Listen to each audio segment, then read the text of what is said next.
Hey guys, tonight we slip beneath the yellow haze of flickering gas lamps, down crooked alleys echoing with the clatter of horse hooves, and into a world where your bed is less a place of rest and more a battleground of nerves, lust, and some suspiciously damp poultices.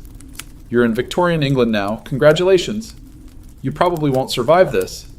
Not because it's especially violent though, spoiler alert, there will be leeches, but because Victorian society believed your inability to sleep said something deeply wrong about your soul. So, before you get comfortable, take a moment to like the video and subscribe, but only if you genuinely enjoy what I do here. And if you're still awake enough, let me know where you're watching from and what time it is, because someone out there is probably watching this at 3 a.m. in a haunted bathtub. Now, dim the lights, maybe turn on a fan for that soft background hum, and let's ease into tonight's journey together. You trudge through the soot-smeared corridors of a Victorian tenement, stepping over a loaf of bread left out for ghosts and avoiding the foul stares of a neighbor whose wife has just swallowed another bottle of cod liver oil in desperation. Sleep is elusive here, not rare, not endangered, but hunted. You haven't truly slept in weeks, and neither has anyone else. It's not just the racket of steam engines howling outside your paper-thin window, or the smell of boiled mutton seeping through the floorboards. No, it's something deeper. You lie in your bed, stiff with starch and judgment, knowing full well that tossing and turning is considered unseemly. The Victorians, after all, believed that insomnia wasn't merely a physical complaint, it was a moral failing, a failure to pray hard enough, to eat properly, to obey the invisible leash of decency. Sleep hygiene, Victorian style, involve things like rubbing your temples with goose fat or tucking a warm potato under your pillow. Yes, a potato. Preferably one that had been blessed or at least not stolen from your neighbor's garden. One widely used solution comes in the form of light, installed in homes with great fanfare and no concern for respiratory consequences. Gaslight flickers soothingly, but also belches out carbon monoxide. People often fell asleep faster not because they were soothed, but because they were quietly suffocating. Historians still argue whether gaslight truly improved the Victorian quality of life or just made everyone dream about onions and arsenic. You, wrapped in wool and righteousness, lie beneath that flickering ceiling, wondering whether your bedroom is a haven or a sealed tomb. And that's when you hear the sound of something squelching. No, not rats this time. It's your landlady upstairs smearing boiled cabbage leaves over her chest, again in the hopes the sulfurous scent will usher in restful slumber. She swears by it, even though her husband left after night 3. You're not sure whether you envy him or the cabbage. But let's pivot to one of tonight's favorite side effects, sex. Victorian sex was the opposite of spontaneous. Every touch was fraught with moral peril and medical pamphlets. Yet there were loopholes.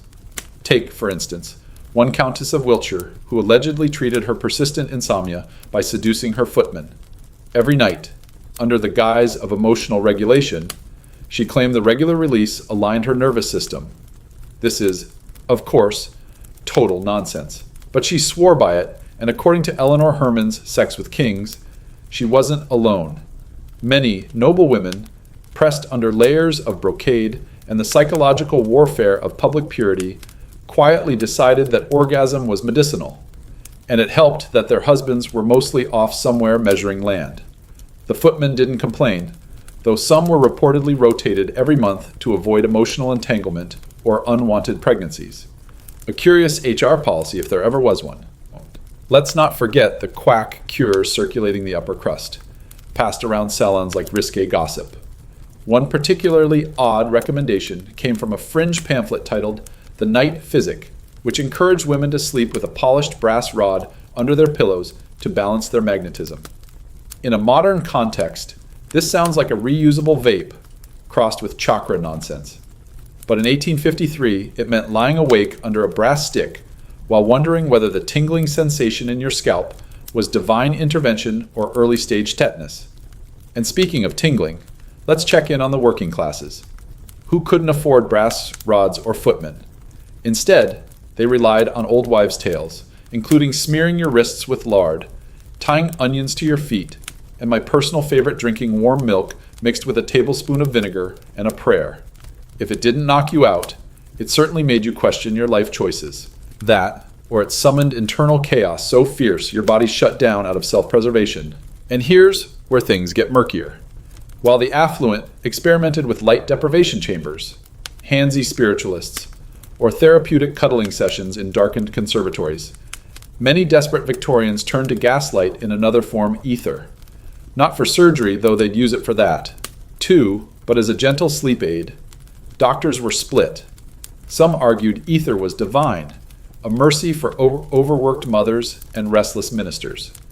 Others saw it as a shortcut to hallucinations, addiction, and the kind of dreams that made you wake up screaming into a potato. But the real twist, it wasn't always self-administered. Maids were often tasked with holding cloths over the mouths of their employers, counting softly to 10 as the wealthy drifted off into chemical serenity. It's not hard to imagine the temptation. If your employer was a cranky earl with halitosis and bad opinions, and through it all, the Victorian home, the supposed safe haven, became a maze of contradictions. Bedrooms were kept cold to avoid stirring passions, and yet some featured massive four-poster beds designed to make marital duty slightly less horrifying.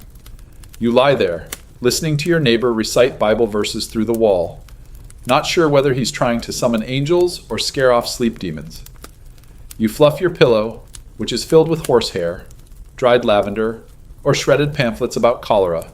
It's hard to tell. All you know is you're not asleep. Not yet. Maybe not ever. But don't worry.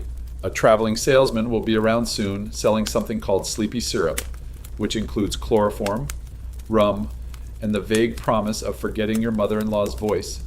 Or perhaps you'll visit a local mesmerist tomorrow. Let him dangle a watch over your face and whisper sweet nothings about your past lives. He'll probably cop a feel while doing it, but you'll pretend not to notice. You're desperate, and desperate people in the 1800s often confuse sleep with surrender, or sex, sometimes both. You wake up groggy. If you can even call it waking, it's more like resurfacing from the chemical muck of whatever you drank last night. Sleepy syrup, most likely, which was advertised in every newspaper between advertisements for corsets and funerary portraits.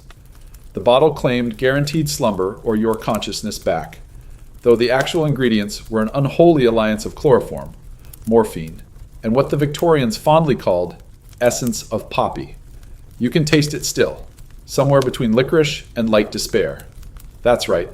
Welcome to the age of midnight tonics, the golden era of legally sanctioned narcotic cocktails, dressed up in Victorian politeness and sold as sleep cures for the genteel masses.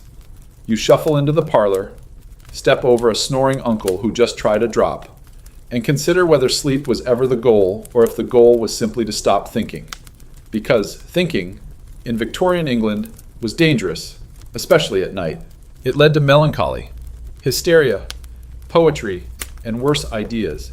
The tonic industry boomed. Apothecaries made fortunes peddling tinctures with labels like Dr. Whipple's Nocturnal Relief or Lady Barrington's Nerve Tamer. You didn't need a prescription, just a willing liver.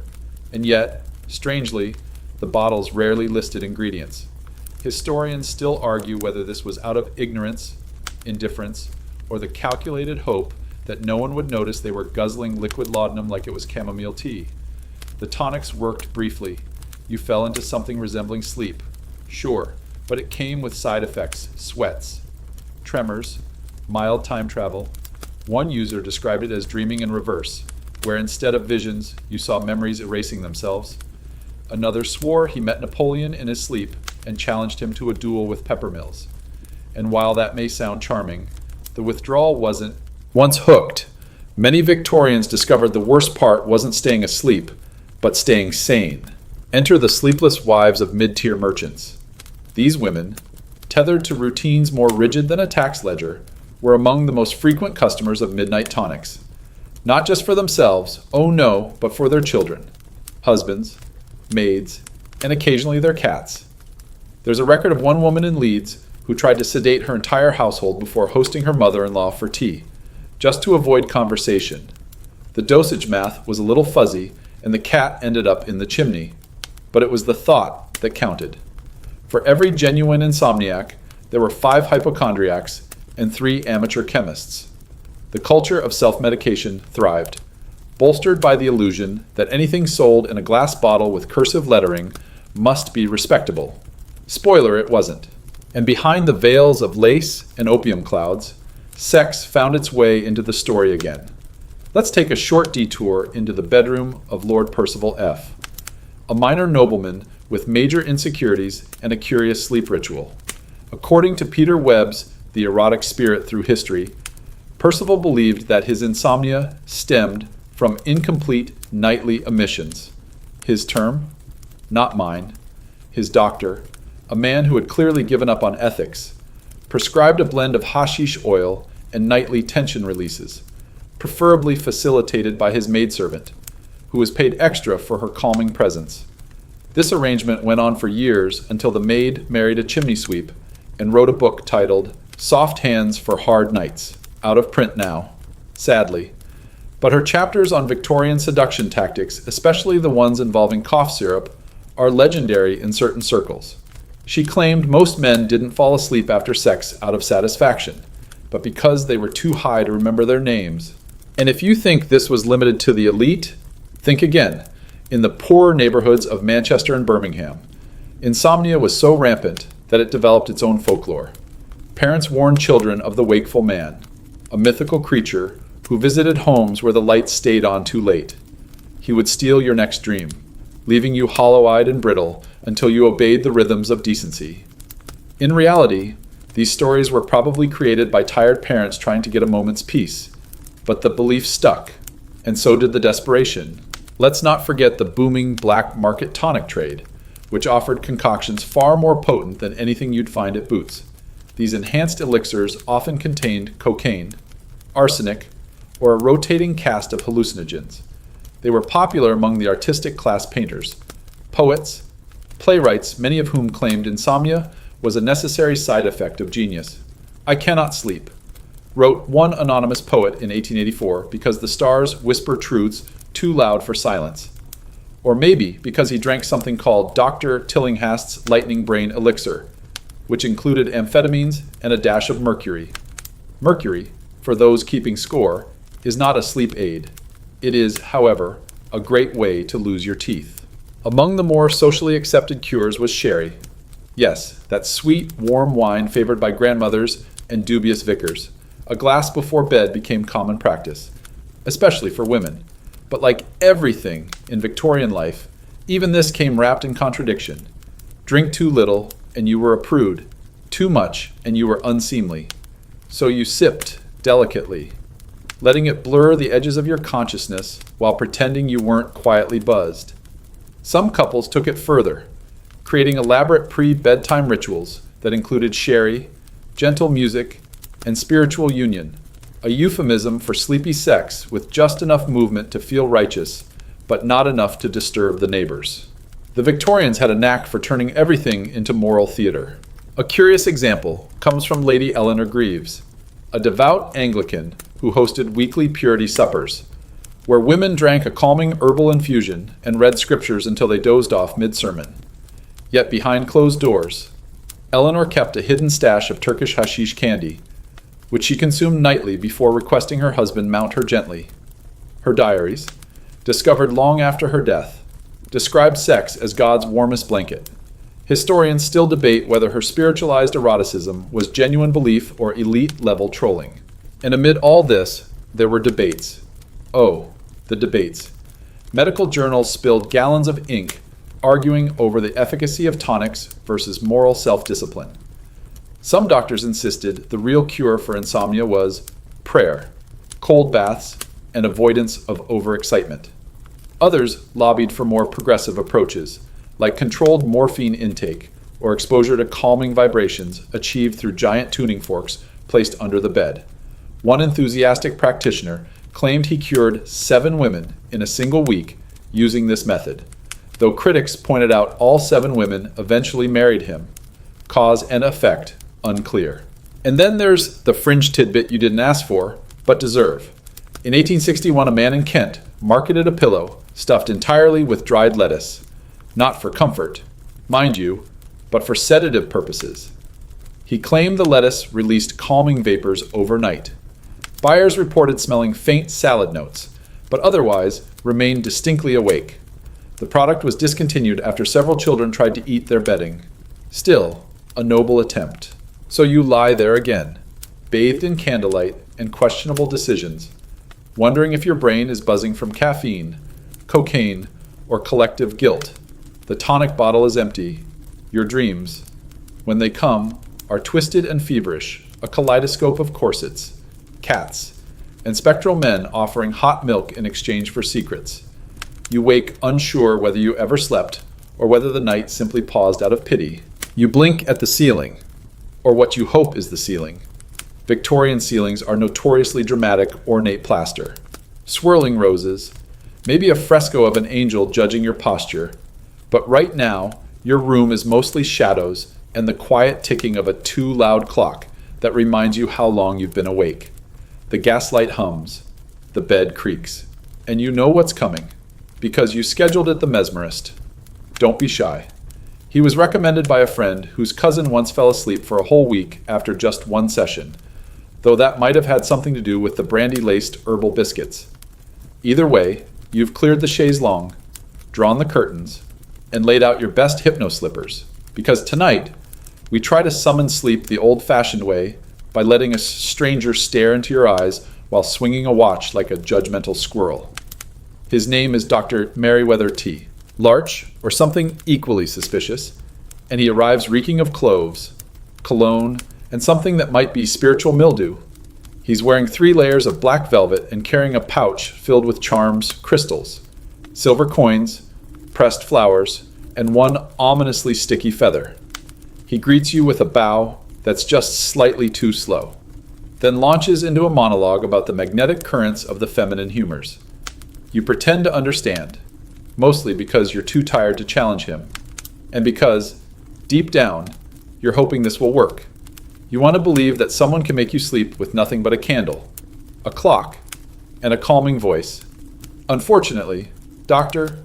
Larch's voice sounds like someone gargling a dusty sermon, but you soldier on. Mesmerism was all the rage in the 1840s and 50s, born from the theories of Franz Mesmer, who believed in an invisible force called animal magnetism. Not the sexy kind, though. Spoiler alert, that does come up, but the idea that energy flowed through bodies and could be manipulated to restore balance, cure headaches, or most enticingly, bring sleep. Victorian mesmerists were part magician, part therapist, and part accidental pervert. Sessions often involved Pass's slow hand movements over the body, especially around the chest and abdomen. And here lies the first real problem: those hands tended to linger. According to Foucault's History of Sexuality, the blurred line between therapeutic touch and intentional arousal was so common that entire guidebooks were written for young women, warning them to never be alone in a mesmerist's presence without a chaperone. That didn't stop anyone. Of course, mesmerism was sexy. Not overtly, but in that deliciously repressed way that made everything more exciting. There's a documented case of a banker's wife in Liverpool who underwent weekly sessions to calm her spleen, and ended up writing erotic poetry about magnetic fingers. Her husband never noticed, probably because he was busy seducing his own mesmerist, a pale gentleman named Silas who smelled like elderflower and regret. But back to you. Dr. Larch is hovering now, his hands tracing slow circles above your forehead while he murmurs nonsense about astral gates and dream conduits. You resist the urge to laugh. He asks you to breathe deeply and imagine a pond. Then he tells you the pond is full of swans, and the swans are your anxieties. You try to picture them, but one swan starts yelling about unpaid rent and the whole scene collapses. Still, you feel a heaviness behind your eyes. Not sleep, exactly, but the warm tug of surrender. It's working until he places a hand on your sternum and says, "Let me guide the rhythm of your inner moon." Nope, that's a sentence that should never be spoken aloud. But you let it pass. Because part of you is genuinely desperate, and part of you is curious about how far this is going to go. Sex and mesmerism collided more often than you'd think. Eleanor Herman recounts one case in Sex with Kings, where a noblewoman in Vienna hosted late-night healing salons where mesmerists would hypnotize women into deep trances and then channel cleansing energies through intimate massage. These sessions were technically medical, though they often ended with moaning and very unmedical relaxation. Some historians claim this was just early tantra disguised as science. Others argue it was exploitation, hiding behind a scented curtain. The truth probably lives somewhere in between. What's clear is that people believed it worked. And belief, as always, is the most potent drug of all. A peculiar fringe case emerged in Paris involving a mesmerist known only as the Panther. He claimed he could induce sleep orgasms through verbal suggestion alone. His technique, whispering erotic poetry into one ear while snapping his fingers rhythmically. Patients reported euphoria, dizziness, and cloud-like satisfaction. The Panther disappeared in 1868, leaving behind only scandalous letters and an unpaid bill for 37 pounds of rose oil. His followers carried on. Of course, because once you convince people they can climax their way to sleep without taking their socks off, you don't need marketing. Meanwhile, back in your very real Victorian drawing room, Dr. Larch has moved on to phase 2, the pendulum. He asks you to focus on a silver chain swaying like a polite snake. It's hypnotic. For a moment, you forget where you are. The ticking clock fades. The air feels thick. You're almost drifting when he says, "Now imagine your breath is a gentle maiden combing her hair by moonlight." You choke on your own giggle. Maidenhair metaphors are your limit, apparently, but he doesn't notice. He's too busy swaying. You feel like you're in a seance for sleep, and in a way, you are. Historians still argue whether mesmerism was ever truly effective or simply elaborate placebo. Modern science scoffs at the notion, citing confirmation bias, social pressure, and the fact that most sessions ended in someone needing a cigarette. But in a world where sleep pills didn't yet exist, and doctors still prescribed leeches for stress, a stranger waving a watch in your face was at least gentler than bleeding you from the ankles. That's right, Victorian medicine often treated insomnia by draining your blood, but we'll get to that horror show later. For now, let's revisit the most infamous erotic hypnotism scandal, the curious affair of Lady C and the hypnotic harpist. She claimed he lulled her into such deep trance that she forgot she was married. For 3 years, the harpist, a man named Jasper Lovell, became a minor celebrity until it was discovered he'd been hypnotizing 5 women simultaneously. How, you ask mirrors? And ambition. He died in a freak accident involving a stage curtain and a jealous duke. Again, the line between medicine and performance was paper thin. As your own session winds down, Dr. Larch offers you a cup of post-mesmeric tea, which smells like bark and tastes like betrayal. You thank him politely, even though you're not remotely drowsy. But that's not the point. The performance soothed you. For an hour, you didn't have to be responsible for your own sleep. You gave it to someone else, handed over the burden of unconsciousness, and let them carry it. It didn't work, but it felt like trying. And in the age of spiritual cures and suggestive therapy, trying was half the journey. Maybe next week you'll see that other mesmerist, the one who chants in Greek and wears gloves, just to compare. Or maybe you'll go back to your footman, not for hypnosis, just for balance. The clock ticks again, relentless, smug. You lie there, brain soaked in tea and the memory of Dr. Larch's velvet sleeves brushing your cheek, and you think maybe the real problem isn't insomnia. Maybe it's time itself. Because here's the thing the Victorians feared more than sleeplessness disorder. Chaos, deviating from the holy gospel of routine, and bedtime. Bedtime was sacred. You weren't just sleeping, you were participating in a moral ritual. Lights out at 10, prayers whispered precisely 3 times, body folded under starch-stiff sheets by 10:15. Any deviation, and your reputation took a hit. You stayed up past midnight, you were either a drunk, a poet, or French, which, in Victorian England, was all the same thing. The obsession with regimented sleep patterns went beyond health. It was tied to character. A well-rested person was reliable, upstanding, possibly Protestant. An insomniac, suspicious. Maybe Catholic, or worse, creative. And so began the clockwork orgy of routine. You were expected to rise and retire like an obedient cuckoo, with your meals, bowel movements, and nightly thoughts scheduled with the precision of a war plan. Parents drilled it into their children. Early to bed, early to rise. Though most kids were too busy coughing up chimney soot to care. Even Queen Victoria had a tightly regimented sleep schedule, reportedly enforced by a bell system and a lady-in-waiting who tracked her REM cycles with the intensity of a field marshal. You try. You really do. You brush your teeth well, chew mint leaves, you bathe your feet in tepid lavender water, because the doctor said warm feet lead to a warm soul. You lie flat on your back with your hands on your chest like a corpse waiting for judgment. And still nothing, because the routine isn't the problem. It's the pressure. Victorians believed that if you couldn't sleep, you weren't trying hard enough, which led to an entire subculture of guilt-based sleep. Sleep guides were published with titles like The Moral Pillow and Night Discipline for the Christian Soul. One best-selling pamphlet warned that tossing and turning was akin to spiritual rebellion. So now you're not just tired, you're a sinner. Congratulations. And then, inevitably, came the moral panics. One Sunday sermon in Edinburgh famously blamed the rising rates of sleeplessness on the ungoverned passions of the idle middle class. You wonder what the ungoverned passions were. Exactly. Reading novels, listening to music past 9, not tying your corset tightly enough. Either way, the idea caught on. Moralists began issuing sleep prescriptions that looked suspiciously like chastity pledges. No meat after sunset. No novels that inflame the imagination. No idle thoughts of anyone not legally betrothed. If that didn't cure your insomnia, then clearly you were possessed by Satan or possibly socialism. Historians still argue whether this was a genuine attempt at medical advice or just an excuse to yell at people for being horny. Speaking of horny, remember those erotic side effects? Let's pay a visit to one of our more famous routine-obsessed Victorians, Dr. Charles Henley, a noted sleep theorist and quiet pervert.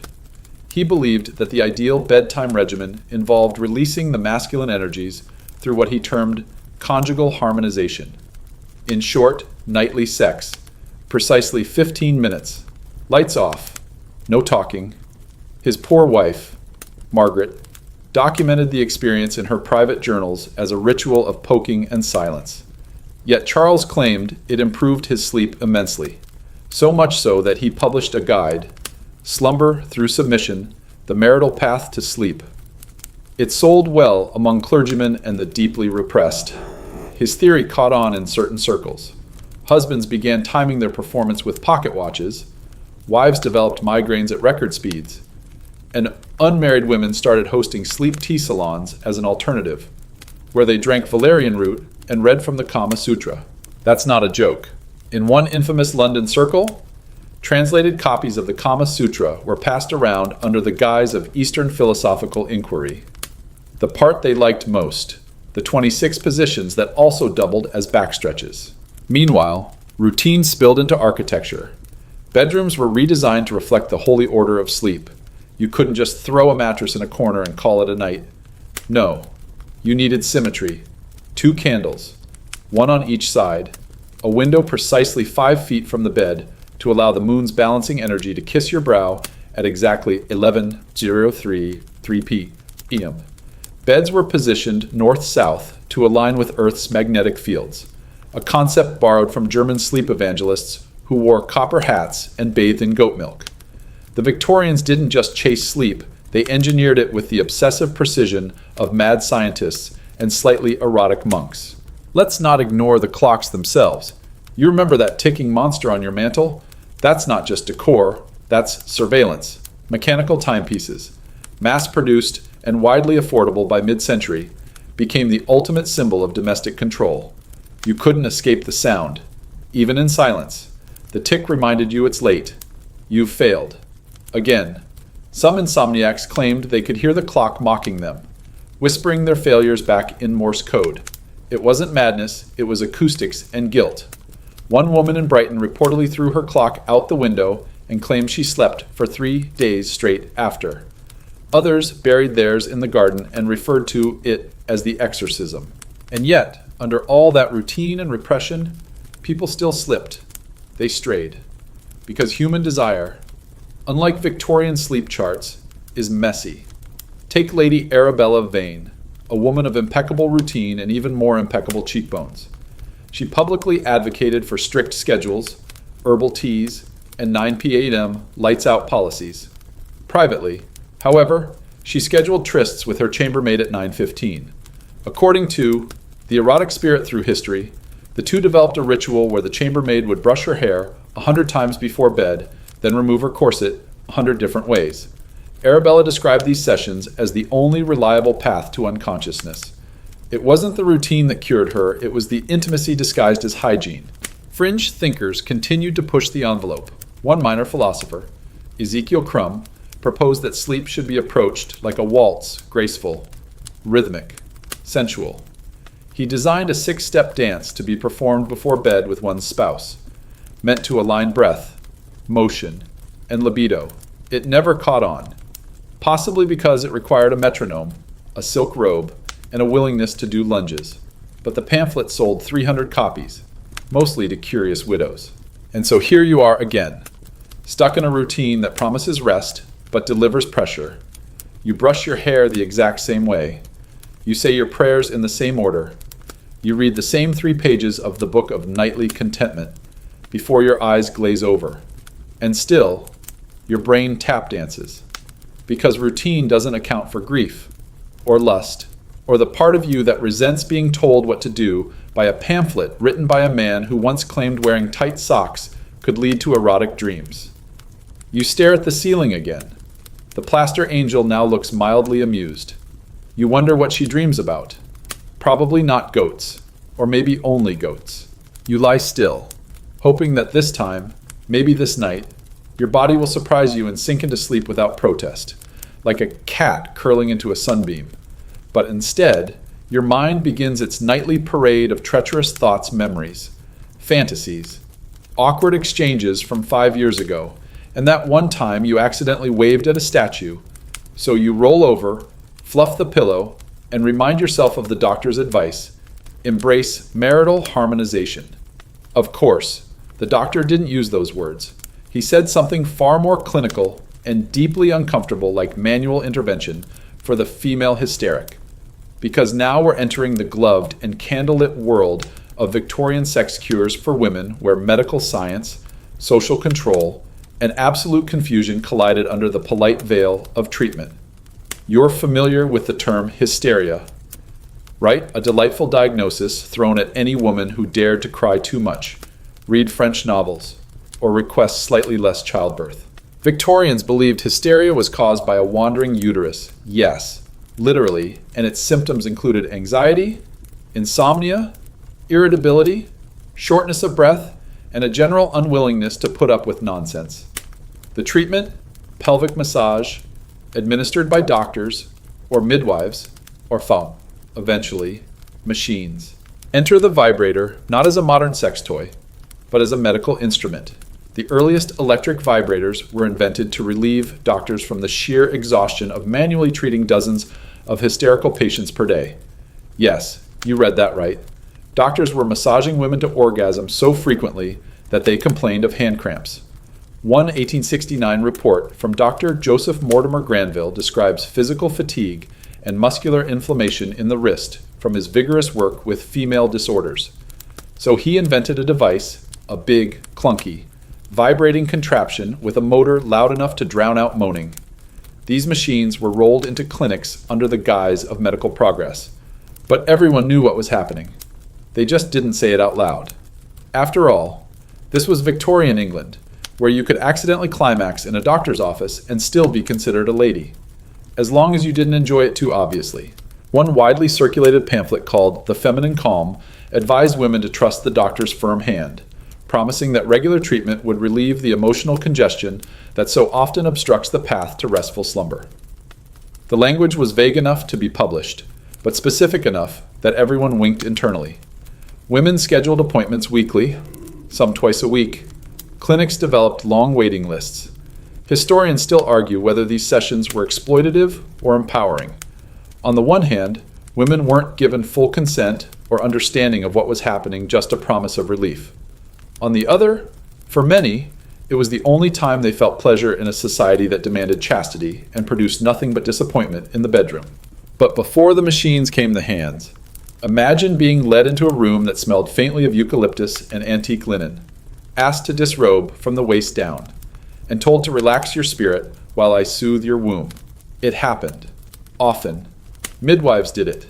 Clergymen's wives sometimes did it to their friends as an act of mercy. And yes, male doctors performed the procedure while pretending it was nothing more than muscle stimulation. One well-documented case from 1857 involved a woman named Lydia Montfort, who, after a particularly intense session, reportedly wept and declared herself reborn. Her doctor noted the results in his journal as notable vaginal twitching and subsequent docility. That's one way to frame it. Sex was everywhere and nowhere in Victorian medicine. It was the ghost in the machine, the hidden gear behind so many cures. And nowhere was this more evident than in the quiet revolution of female pleasure masquerading as treatment. While men were advised to avoid arousal lest they spill their vital fluid, women were encouraged, at least in clinical settings, to experience what could only be described as sanitized orgasms. Not for fun, of course, but for health, for sleep, for balance. The euphemisms piled up like corsets in summer paroxysmal release, womb awakening, nervous release. You could practically hear the sexual repression choking on itself. Let's take a moment for one of the great erotic sleep scandals of the 19th century, the case of Reverend Samuel Penworthy and the traveling hysteria tent. Reverend Penworthy, a fire and brimstone preacher with a curious medical hobby, toured rural England offering virtue restoration sessions for women suffering from sleeplessness and anxiety. His tent included a padded chaise, lace curtains, and a phonograph playing hymns in the background. He insisted he had no carnal intent. He was simply helping women reconnect with their God-given calm. He was eventually exposed by a rival preacher who found Penworthy's personal journal, which included detailed ratings of each woman's paroxysmal responsiveness. The scandal rocked 3 counties and led to one of the more entertaining trials in English courtroom history, during which the phrase divine vibrations was used without irony. And then there were the women who took matters into their own hands literally. A small but growing number of upper-class women began exploring Eastern techniques of self-soothing, inspired by texts like the Kama Sutra and various Oriental manuals of feminine energy. These were rarely available in English, but certain pages had been passed down in translated whispers, often annotated by generations of curious wives. One particularly popular page involved a technique called flower breath, which required circular breathing, pelvic movement, and extended visualizations of dewdrops. For some, this was liberation. For others, it was a glorified nap with extra moaning. But it was theirs. Victorian society didn't talk openly about female desire, but it treated the consequences with clinical enthusiasm. If you couldn't sleep, and you were a woman, you were examined, touched, told to breathe through it. Sometimes, if you were lucky, you left the clinic humming, but more often, you left confused, slightly damp, and still wide awake, because even though the physical tension might have been released, the emotional and psychological weight of pretending none of it had happened lingered like bad perfume. A fringe tidbit for your dreams tonight. There was, briefly, a London tea room known as the Lavender Lantern, where sleepless women could gather to sip herbal infusions and share tips on achieving paroxysmal equilibrium at home. Behind a hidden panel in the back was a small display of handmade vibrating devices, clockwork wind-ups, mostly powered by foot pedals and optimism. The tea was free, the advice was coded, but the friendships were real. And in that quiet space of candlelight and clinking teacups, some women found a kind of sleep no tonic could provide. So you lie back once more, body buzzing with information and vague echoes of other women's moans. You consider buying a machine. You consider moving to the country and claiming hysteria so you can live in a padded room where people rub your temples and call you brave. But mostly, you wonder why something so natural has become so theatrical, why every attempt to sleep feels like an audition, why your body insists on whispering longings instead of shutting up and surrendering to rest. The answer, of course, is buried somewhere between oppression and curiosity.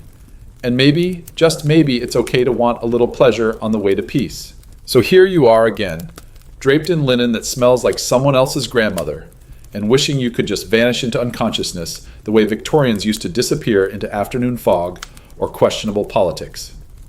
But no, you're still here, propped up against a headboard made of judgment and mahogany, listening to the wind whistle through the cracked window like it's trying to gossip about your failures. You've tried the doctor, the tea, the mechanical paroxysm facilitator, and still your eyelids remain stubbornly open. Maybe it's time to go nuclear. Maybe it's time for opium. Or its swankier cousin, laudanum. Yes, welcome to the foggy kingdom of the opiate generation, where sleeplessness wasn't a medical inconvenience, but an invitation to float. Laudanum, a mix of opium and alcohol, was the reigning queen of Victorian pharmaceuticals, prescribed for everything from menstrual cramps to melancholia to that persistent feeling that life was just a series of disappointing dinners. You could buy it at any apothecary, no questions asked, and if you had enough coin, you could even get it flavored. Cherry, if you were fancy, clove, if you were doomed.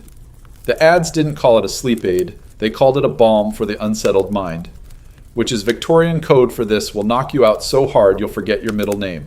But it wasn't just about forgetting. Opium came with dreams vivid, hallucinatory, disjointed journeys that some swore were better than life. Writers loved it. Poets married it. Mothers passed it to their children with trembling hands and whispered prayers. The average Victorian household had at least one bottle on the shelf next to the vinegar and family Bible. It was part of the fabric of daily life, like cold gravy or existential dread. Historians still argue whether the era's dependence on laudanum was born from medical necessity or mass emotional repression. Either way, it worked until it didn't. Because, like any chemical angel, opium has a sharp, pointy tail. Yes, it soothed, but it also addicted. It made your dreams stranger, your stomach sicker, and your mornings something you feared instead of faced. Take, for example, the tragic story of Miss Cassandra Wren, a debutante turned nocturnal poet who began using laudanum to cure her insomnia at 17. Within a year, she was writing sonnets to the moon, swearing she could hear it purring like a cat. By 20, she was hallucinating conversations with her curtains and believed her pillow was a reincarnated Roman general. She died at 22, having consumed enough laudanum to put an elephant into a coma. Her obituary read, "A curious case of overindulgence in the pursuit of peace," which, frankly, is a better epitaph than most of us will get. But let's not leave sex out of the fog. You knew it was coming. Opium didn't just make people sleep, it made them feel things. Warm things, wet things, confused, velvet-coated urges that melted propriety like wax. The drug blurred lines, lowered inhibitions, and slowed the world to a sensual crawl. In the words of one anonymous diary entry from 1846, "My limbs became music." His touch was a hymn. That's either a romantic description of sex under the influence or an early draft of a bad Gothic novel. Either way, laudanum found its way into bedrooms as often as it did into teacups. Couples took it together, calling it shared repose. Some even believed that mutual intoxication led to better marital harmony, especially when the alternative was arguing over curtain fabric or whether God disapproved of ankle-length bloomers. In brothels, those unacknowledged laboratories of intimacy, laudanum was offered as an optional enhancement, a shot before the act could turn a clumsy encounter into a dreamscape. It also dulled pain, softened shame, and made time feel like molasses dripping off an unlit chandelier. One sex worker in Whitechapel wrote in her journal, "Laudanum makes the men gentler, or at least slower. It was a compromise. Less violence, less memory, more peace. Maybe that was worth it."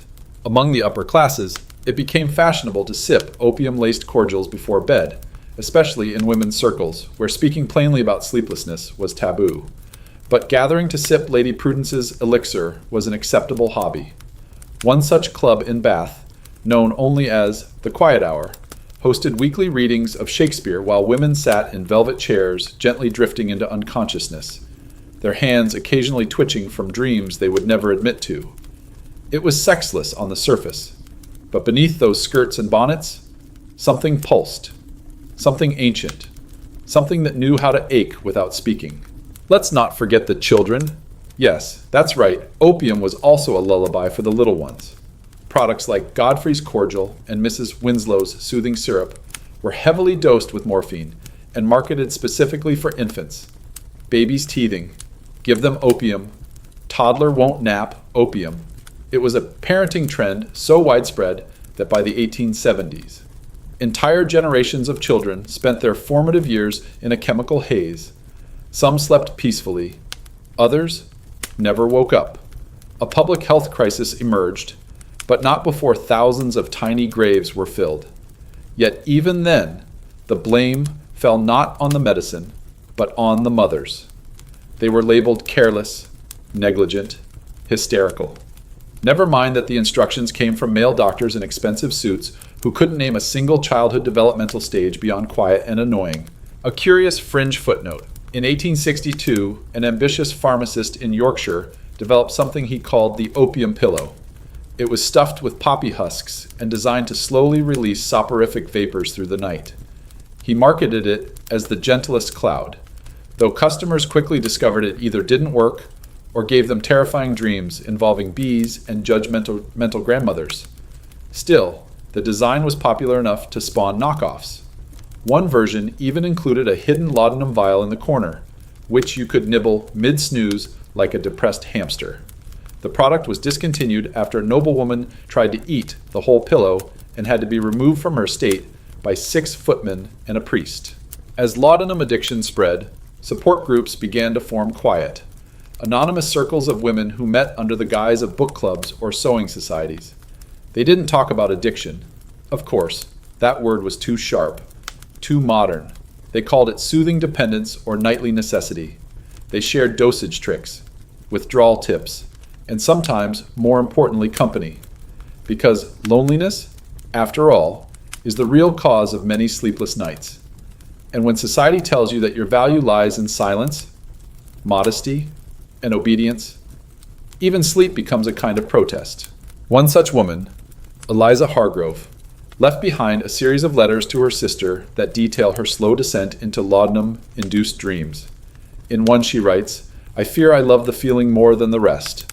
For even when I do not sleep, I do not care." Her words sum up the emotional anesthesia that opium offered, a numbing of care, a suspension of urgency. In that state, who needed dreams, or clarity, or even truth, just the soft, soundless drift of forgetfulness.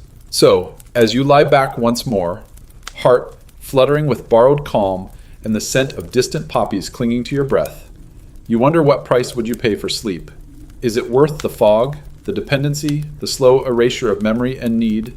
Or is it better to lie awake, teetering on the edge of madness, clutching your conscience like a cold stone? The Victorians chose oblivion, and many never returned. The window rattles faintly in the night breeze, and you roll onto your side for the 30th time, blanket twisted like the plot of a bad penny dreadful. You've officially passed into that special Victorian twilight zone where you're no longer awake in any meaningful sense, but your mind refuses to shut up. You feel suspended, brittle, barely tethered. This, you realize, is the realm of the sleepwalker, and not the graceful, ghostly kind painted by romantic artists. No. We're talking about the strange, scandalous, and occasionally criminal misadventures of people who wandered through the Victorian night like confused zombies in too much lace. Somnambulism, as they called it, was both feared and fetishized. It straddled the delicate line between illness and mystery. Medical journals described it clinically, a dissociative state of neural compromise, but newspapers preferred the juicy details, the woman who kissed her butler in her sleep, the man who climbed out his window to propose to the neighbor's cow, the maid who prepared a full breakfast at 3 a.m. and then stuffed her corset with bacon. Sleepwalkers were both cautionary tales and local legends. And here's where things get slippery, because while the Victorians were obsessed with propriety and consciousness, they were equally obsessed with guilt-free loopholes. And sleepwalking, conveniently, offered one. Imagine waking up in someone else's bed, literally, and being able to say, "Oh, goodness, I must have wandered. Cue the scandal. Cue the denials. Cue the quiet grins behind lace gloves. There are multiple documented cases of sexual encounters taking place under the supposed influence of somnambulism. A 1874 court case in Surrey involved a young woman, Edith C., who claimed she had no memory of seducing the rector's nephew, but woke up feeling most unchaste. Her defense: sleepwalking. And remarkably, the court sided with her. Historians still argue whether her claim was a calculated performance or genuine neurological oddity. Either way, it worked. The nephew left town. Edith married a banker, and the entire village politely forgot the incident while whispering about it for decades. Even medical professionals couldn't agree on what sleepwalking really meant. Was it a disease, a psychological manifestation of repressed desire, a convenient excuse for breaking the rules without breaking the law? Some theorists posited that sleepwalkers entered a liminal moral state, meaning they were technically innocent, even when caught doing morally questionable things like stealing jam or kissing the groundskeeper. And let's be honest, when you live in a society where your corset is tighter than your emotional range and you need written permission to speak at dinner, any escape hatch is welcome. Now, let's talk about a sleepwalker who took things to the next level, Horace Pendlebury, a respected solicitor by day and a scandal by moonlight. According to his wife's diary, never published, but widely quoted, Horace would rise from bed 3 times a week, put on his waistcoat, and proceed to write passionate letters to an invisible woman named Marguerite. He'd seal them, address them to nowhere, and place them lovingly beneath the parlor rug. No one knows who Marguerite was or if she existed at all, but his nocturnal affections became the talk of their social circle. One evening, he tried to deliver a bouquet of leeks to her, convinced she lived in the attic. When his wife confronted him, he claimed no memory and insisted he was dreaming of taxes. It was either a psychological crisis or a masterclass in plausible deniability. And then, of course, came the debates over consent. Could someone be held accountable for sexual behavior while sleepwalking? The Victorians weren't sure. In 1882, a man in York was acquitted after unintentionally groping a guest in his sleep. He claimed he thought she was a pillow. She claimed he called her darling fern and tried to kiss her elbow. The court, in its infinite Victorian wisdom, declared the incident an unfortunate overlap of physiology and fantasy. That's a direct quote. Meanwhile, the tabloids had a field day, printing headlines like "Love in a Trance" and "The Pillowcase Affair." If you're wondering whether women fared the same in court, well, no. When a governess in Wiltshire was found curled up in the bed of her employer's teenage son, she claimed to be a sleepwalker. The jury didn't buy it. She was dismissed with a warning and a stern letter of recommendation that read, "Discreet but occasionally unpredictable," which is Victorian for "might kiss you at 2 a.m., might rearrange your silverware." Now, let's not pretend this was all about sex. Sometimes sleepwalkers just did weird things. One woman was discovered hanging doilies from the chandelier. Another rearranged all the family portraits to face the wall. One young man in Sussex was known to rise, dress, and deliver full imaginary lectures to an audience of empty chairs. His mother charged admission. But inevitably, the topic always circled back to sex because the Victorians, despite their starched collars and public restraint, were deeply fixated on what happened in the dark, especially if you weren't aware of it happening. And here's where things get extra weird. There were guides, actual published manuals for how to deal with a sleepwalker who wandered into your bedroom. The general advice was to gently wake them, offer warm milk, and never under any circumstances engage them in conversation about what they might have done. That would corrupt the innocence of their unconscious state. Of course, if the sleepwalker was attractive and socially acceptable, exceptions were made. If they weren't, they were considered demonic. One medical writer described such individuals as possessed by the nocturnal whisperings of the flesh, which, incidentally, would make an excellent band name. Our sex anecdote this evening comes from an aristocratic couple in Dorset, known for their dramatic flair and enormous canopy bed. The Countess, afflicted with insomnia and a flair for the theatrical, began pretending to sleepwalk as a way to initiate nightly intimacy. She'd rise, drift across the room in her nightgown, and murmur phrases like, "Oh, What is this fire upon my chest? Her husband, deeply superstitious, believed she was under a spell and responded by holding her gently and guiding her back to bed, where she would promptly mount him with the grace of a trained ballerina. The act continued for years, until one evening he broke character and said, "Do sleepwalkers usually wear lipstick?" She replied, "Only the ambitious ones." They continued the charade for a decade. And here's your fringe tidbit one inventor, hoping to prevent sleep-related mischief, developed what he called the somnambelt, a leather strap with tiny bells attached, designed to jingle whenever the wearer rose from bed. The product was marketed toward concerned parents and cuckolded husbands. Unfortunately, the bells often failed to wake anyone except the household dog, and one incident involving a startled butler and a misfiring pistol ended the belt's commercial run after just 5 months. So, where does that leave you? Still staring at the ceiling? Wondering whether your own night thoughts are safe? Wondering what you might do if you finally drifted off if your feet found the floor, your hands found a door handle, and your sleeping body found something or someone it shouldn't? Are you responsible for the things you do in dreams? Are you still you when your conscious mind is clocked out, and some secret version of yourself takes the reins? The Victorians didn't know. Neither do you. But you clutch your blanket a little tighter now, just in case.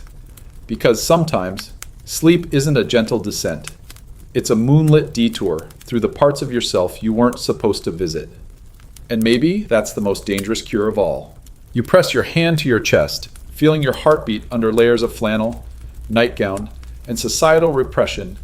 It's racing again not because of fear or excitement, but because your bed feels like a medieval punishment device.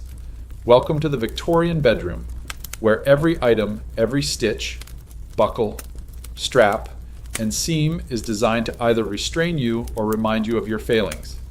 If you think modern sleepwear is uncomfortable, try dozing off in a corset that cuts off half your lung capacity, or woolen undergarments that itch like a guilt-ridden conscience.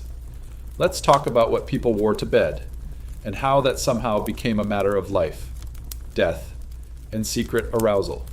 For starters, sleepwear in Victorian England wasn't about comfort, it was about modesty.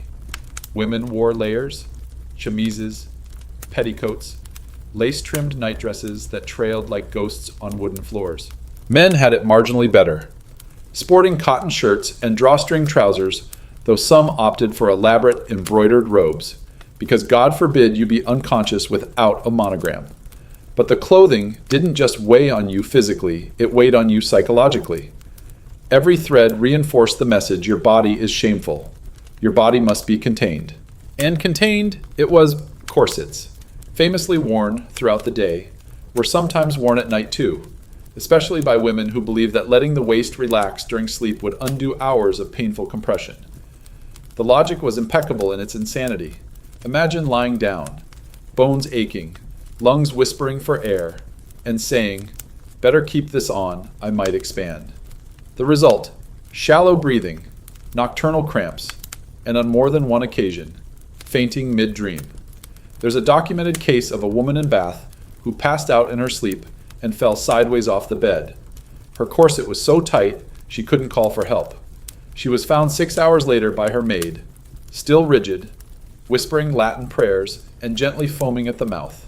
Men had their own brand of nocturnal insanity, the codpiece. Once a Renaissance fashion statement, it reemerged in the 19th century in subtler, more disturbing ways. Gentlemen's undergarments were sometimes stitched to emphasize or, let's be honest, exaggerate the male silhouette. This wasn't purely aesthetic. Victorians believed in male vigor, and a visible bulge, even in repose, was taken as a sign of health. Some even slept with weighted pouches to maintain an appropriate contour. One man wrote to a medical journal complaining that his wife laughed every time he turned over. He wanted advice on a more dignified nocturnal profile. The journal politely recommended a light camphor wrap and reduced marital candor. You think this is just vanity, but there was genuine belief in the moral impact of sleepwear. Garments were expected to suppress not only physical urges, but bad dreams. A tight waistband, it was thought, could contain lustful visions. A high-necked chemise could ward off impure thoughts. You dressed for bed like you were dressing for God. because in a world where dreams were considered moral barometers, what you wore to bed could be used against you. If a woman confessed to dreaming of a man who wasn't her husband, the first question was, what were you wearing? The second was usually, have you considered a colder room and more cabbage in your diet? And yet, inevitably, what people wore to bed became deeply entangled with what they did in bed. Some nightgowns were designed to allow access without disrobing. Marital duty was to be performed quickly, quietly, and preferably in the dark. That's not just a Victorian cliche, it was actively encouraged. One popular sleep guide for women recommended minimizing fuss during intercourse to preserve nighttime calm. Translation, don't moan, don't move, and definitely don't remove your bonnet.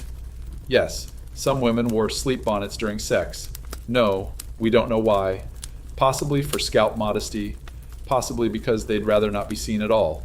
Which brings us to tonight's sex story, a bizarrely touching tale of intimacy, discomfort, and one very confused tailor. In 1852, a wealthy textile merchant named Jonathan Fleet commissioned a pair of nocturnal trousers lined with rabbit fur, allegedly to stay warm during harsh London winters. His wife, Eleanor, found the texture soothing and developed a habit of stroking his legs while half asleep. One thing led to another, and the couple discovered that the trousers were an ideal facilitator of spontaneous affection. They called it the fluff method. Their marriage improved. They slept better. Unfortunately, the tailor who made the trousers misinterpreted their second order more fur, same design, and created an entire onesie lined with aggressive hair pelts. Jonathan wore it once, caught a rash, and the spell was broken. Eleanor took up embroidery instead. But let's not pretend everyone suffered equally. The rich could afford silk. Soft, imported, impossibly expensive silk, rumored to enhance dreams and reduce night sweats. Some households had entire linen closets devoted to seasonal sleepwear, summer chemises, winter drawers, velvet wraps for stormy evenings. One duchess allegedly had her nightgowns laundered with rosewater and ironed by a maid trained in vertical steam pleating.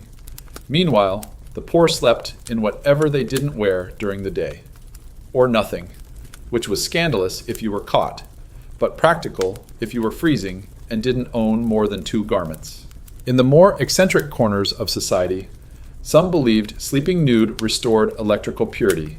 These were often the same people who sat on copper plates during thunderstorms to absorb natural vibrations. One such group, the London Electromagnetic Alignment Society, advocated nocturnal discharge of static humors through nude sleeping and quartz pillowcases. Their founder, Augustus P. Meek, was found dead in 1866, tangled in copper wire. Smiling, your fringe tidbit tonight, a man in Sheffield invented the snore guard bodice, a stiff canvas vest designed to force the wearer to sleep on their side, reducing snoring and allegedly impure thoughts. The theory was that backsleeping encouraged dream sinning. The vest included side pads filled with buckwheat and pebbles. It worked, sort of. People snored less. They also developed bruised ribs and a growing hatred for their spouses. So, as you lie there, your own pajamas clinging with sweat, you wonder whether comfort was ever the goal. Maybe the whole point was to suffer to discipline the body into submission, so the soul could rest. Maybe they thought restraint would lead to purity, and purity to peace. But you know better now. You know that the body remembers every pinch and pressure, every denied sigh, every corset squeeze, and scratchy wool seam. It's no wonder they couldn't sleep. Their clothes were practically shouting at them. Somewhere across the hallway, someone exhales in a stuttered moan. You're not sure if they're dreaming, dying, or just trying to adjust their spine without breaking character. In the Victorian house, thin walls and thick secrets often made for strange bedfellows literally. But tonight, you're not the only one who can't sleep. All across the city, behind lace curtains and locked parlors, another world is stirring the whispering beds of brothels. Because while respectable society twisted itself into moral knots over sleeplessness, there was one group of professionals who understood, instinctively and intimately, that good rest often had little to do with lavender and everything to do with touch. Brothels weren't just dens of sin, They were some of the most unexpected laboratories of Victorian sleep culture. And sex workers, bless them, became the unofficial sleep therapists of their age. They knew the rhythms of the body better than most physicians, knew when a man needed more than just climax, when he needed to unravel, confess, be held, or simply be allowed to collapse without anyone asking questions. You push open the door, figuratively, don't worry, and step into one of London's high-end brothels, the kind decorated in velvet and gilt, run by madams with better business acumen than half the city's mayors. These establishments didn't just offer sex, they offered peace, quiet, and something that looked suspiciously like care. A regular named Mrs. Wensley visited 3 times a week, not to rut, but to nap. He'd arrive, remove his shoes, lie face down on the featherbed, and pay a woman named Alice to hum Irish lullabies while stroking his scalp.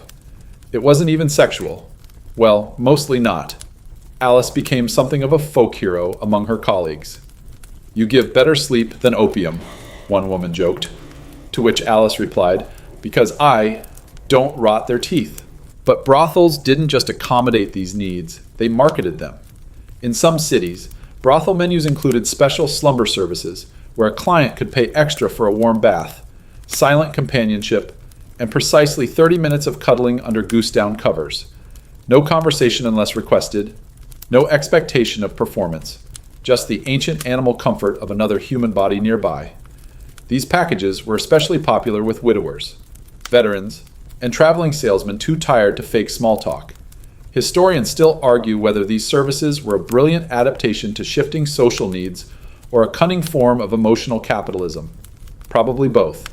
Either way, they worked. And of course, sex still happened. Often. But it wasn't always the loud, sweaty catharsis imagined by penny novels. In the quiet hours after midnight, it was sometimes slow, half-hearted, or purely medicinal. One sex worker, interviewed post-retirement, described her job as tucking men back into themselves.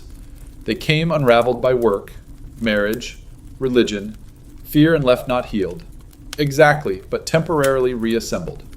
She noted that many clients fell asleep before they could finish. Sometimes they didn't even try. She said, they just wanted to be touched like it mattered. And here comes our required tale from the archives of historical intimacy. A French courtesan named Celestine once offered what she called her pillow sermon.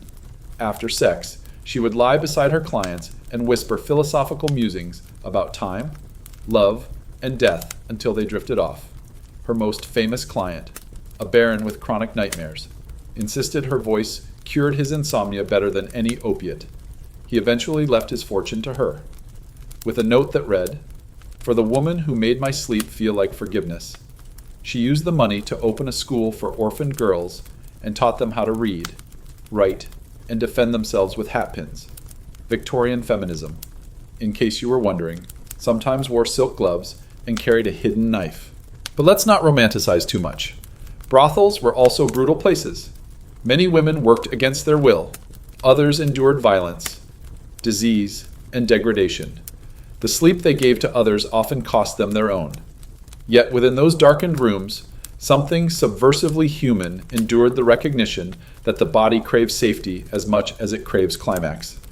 That sometimes the cure for insomnia isn't isolation, but intimacy, a hot body, a slow breath, the rhythm of someone else's lungs luring yours to follow. Of course, this terrified moralists.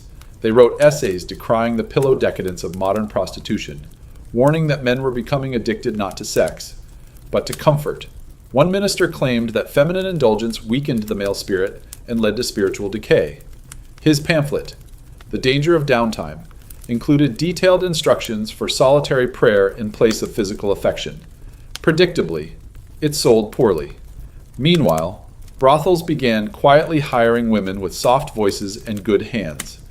Not for erotic skills, but for bedside manner. Think about that. In a society obsessed with purity, the people providing the most sincere comfort were the ones most condemned. Let's pause for a particularly odd fringe detail. In 1871, a brothel in Bristol advertised a service called Gentleman's Ghost Nap. The premise, you were tucked into bed by a woman dressed in all-white morning attire, who would sit beside you silently for an hour, pretending to be your late wife or long-lost love. No touching, just presence. The service was wildly popular among retired military officers. One man reportedly cried himself to sleep every time. When asked why he kept coming back, he replied, "She makes the room feel like someone still waits for me." There's a temptation to dismiss these rituals as performance. But what is all of Victorian life, if not performance? Men wore top hats to buy cabbage. Women faked orgasms for doctors. Children were taught to curtsy before shadows. So if a man found his only genuine rest beside a woman paid to pretend she cared well, that makes her more honest than half the empire. Some brothels even dabbled in dream therapy? No, really. They hired so-called sleep mediums who claimed to read your dreams while you slept beside them. One particularly famous one, Madame Sibylla, promised to guide you into the arms of Hypnos. She would stroke your temples, whisper your name, and describe visions as you dozed. For an extra shilling, she'd write your dreams down and interpret them in the morning. Half nonsense, half magic. One man credited her with curing his lifelong fear of clowns. Another accused her of planting nightmares about his mother-in-law. She was never charged. So, as you lie back once more, staring at the ceiling that has watched you suffer night after night, ask yourself, what would it take to sleep like that? Like the man who believed he was loved, who paid not for pleasure, but for the illusion of peace. Maybe it's not the sex that heals. Maybe it's the softness, the permission to need, the quiet lie that for just 1 hour, you are enough, that someone wants you still and still wants you. And maybe, just maybe, the people who gave that to strangers night after night weren't the fallen ones. Maybe they were the saints. You blink slowly in the dim light of your bedroom, the outline of the gas sconce still ghosted onto your vision like some spectral sun. And you wonder, do queens ever lie awake like this? Does royalty suffer from the same grinding insomnia that plagues the humble and the underwashed? You'd think not. You'd think a monarch has softer pillows, silkier sheets, and at least a few imperial sleep consultants with Latin names and incense habits. But you'd be wrong, because tonight we toss and turn with crown and corset alike, stepping into the private boudoirs of the monarchy, where insomnia was just as rampant, if not more humiliating.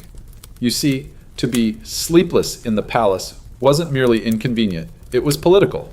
A tired monarch was a vulnerable monarch, one more likely to mumble during a speech, snap at a prime minister, or accidentally declare war on Norway because the tea was late. That's why insomnia was whispered about behind closed drapes. Its presence denied even as it left visible bags beneath regal eyes and led to the quiet smuggling of hot toddies through hidden corridors. Queen Victoria herself was no stranger to sleeplessness. Her diaries often mention nights of unrest and those wretched hours after midnight. Historians still debate what kept her up. Was it grief, chronic pain, the ghosts of her 9 children, or perhaps her increasingly bizarre emotional dependence on her manservant, John Brown, who she once described as the only warmth I have left. Some say he soothed her. Some say he seduced her. Most agree he stayed in her bedroom far more often than was officially acknowledged. According to whispered accounts, when Victoria couldn't sleep, she'd summon Brown with a bell and ask him to walk the chamber while she lay in bed, watching him pace.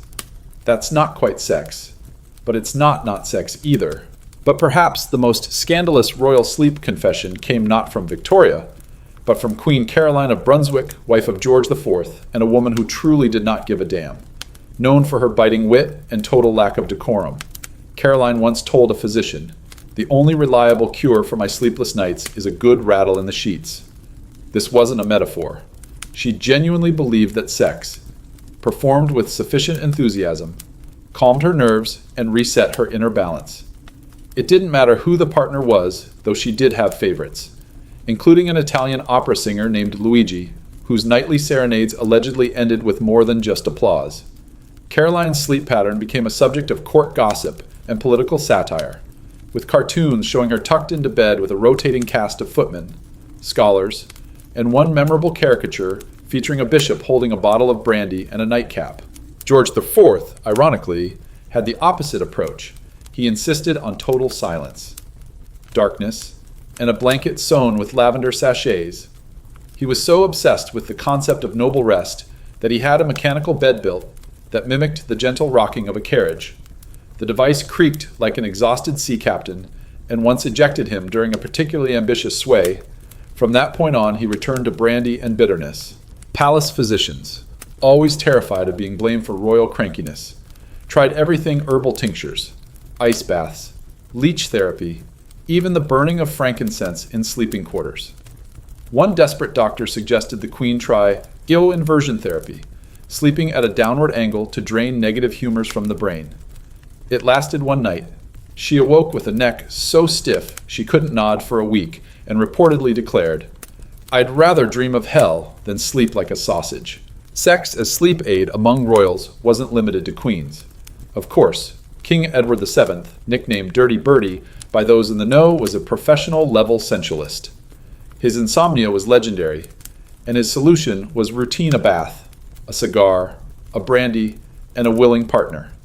He often visited Parisian brothels for their famed rest suites, which offered not only carnal entertainment, but post-coital cuddling, warm milk, and gentle scalp massages. One of his mistresses, La Belle Otero, described him as a man who made love like a ship docking at port loudly, slowly, and relieved when it was over. Afterward, he'd fall asleep almost instantly, snoring like a bulldog on holiday. His private chambers at Marlborough House reportedly contained a custom-made bed reinforced with iron due to his considerable weight and frequent athleticism. The mattress alone was rumored to have cost more than a carriage.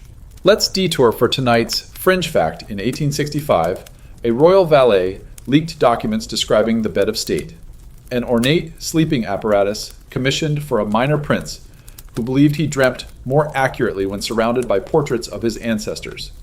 The bed's canopy included painted faces of his entire lineage, staring down as he slumbered. It was meant to inspire dignity. Instead, it triggered recurring nightmares of judgmental great aunts with bonnets of fire. The prince began sleeping on the floor. But even outside of royalty, aristocrats followed suit, believing their sleep habits to be reflections of their virtue. A countess unable to sleep might blame her moral unbalance, while a baron would claim the weight of empire troubles my slumber.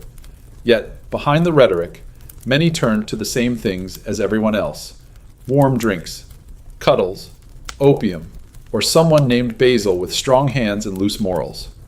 Royal mistresses often functioned not just as bed warmers, but as emotional anesthetics. Their real job wasn't passion, it was lull. And let's not forget the political consequences of sleeplessness.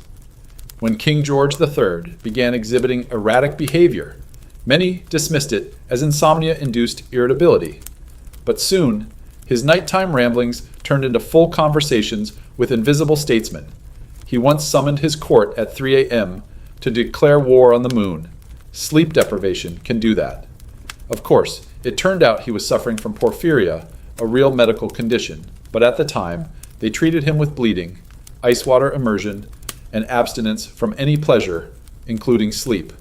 Naturally, he got worse. Historians still debate whether his mental decline was exacerbated by the treatments or the insomnia itself. Either way, the man who ruled half the world couldn't rule his own dreams. So here you are, a commoner wrapped in your second-best nightgown, heart beating just slightly too fast. And you realize at least you don't have to justify your sleeplessness to Parliament. You don't need to summon a doctor who reeks of tobacco and panic.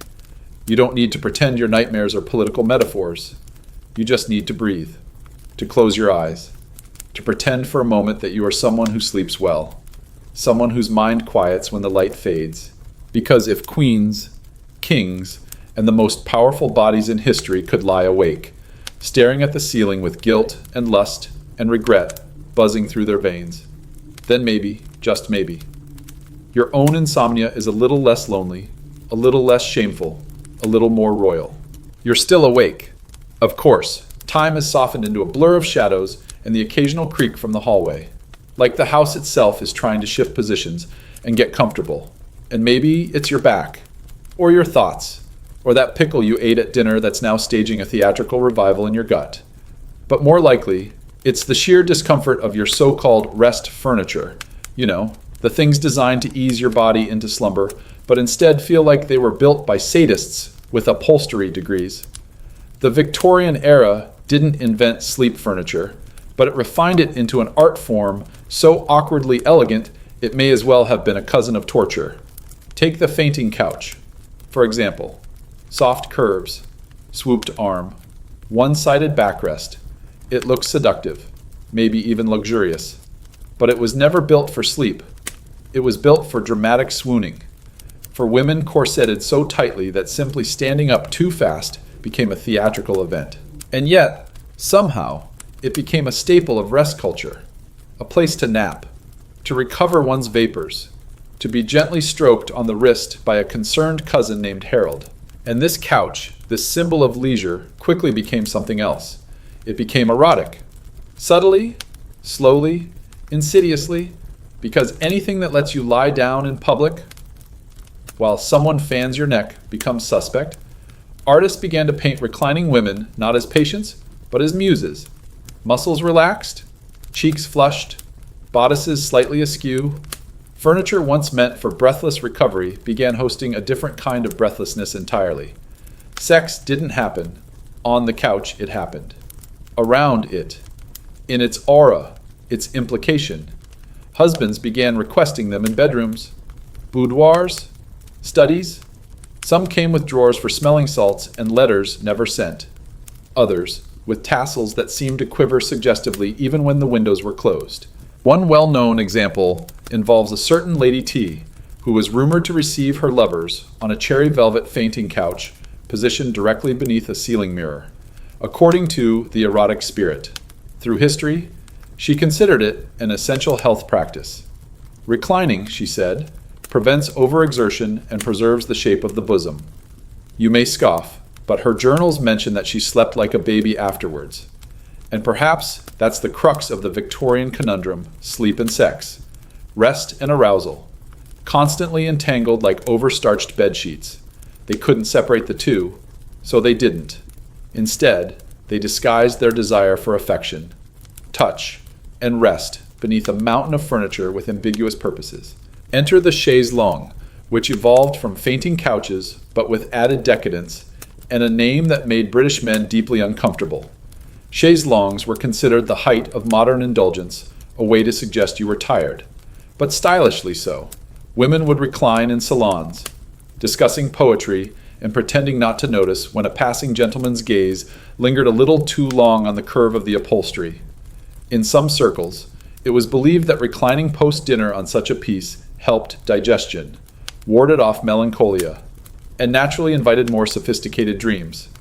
In reality, it mostly invited nap flirts. You know the type. A gentleman who tiptoes over while you're fake dozing and comments on the fragility of your wrists. And men were no better. They had their own recliners, leather-bound monsters with buckles and armrests, so rigid you'd think they were designed for confession rather than repose. These were often found in studies, next to a small table stacked with whiskey, pipe tobacco, and a copy of The Gentleman's Companion to Decent Sleeping. These chairs weren't built for comfort. They were built for the illusion of control, to make it seem as if sleep was a decision, a dignified lowering of the eyelids, not a surrender. But even the most stoic patriarch eventually needed to lean back, unbuckle, and admit that maybe what he really needed wasn't solitude or scotch, but someone to rub his temples and say, "You can rest now."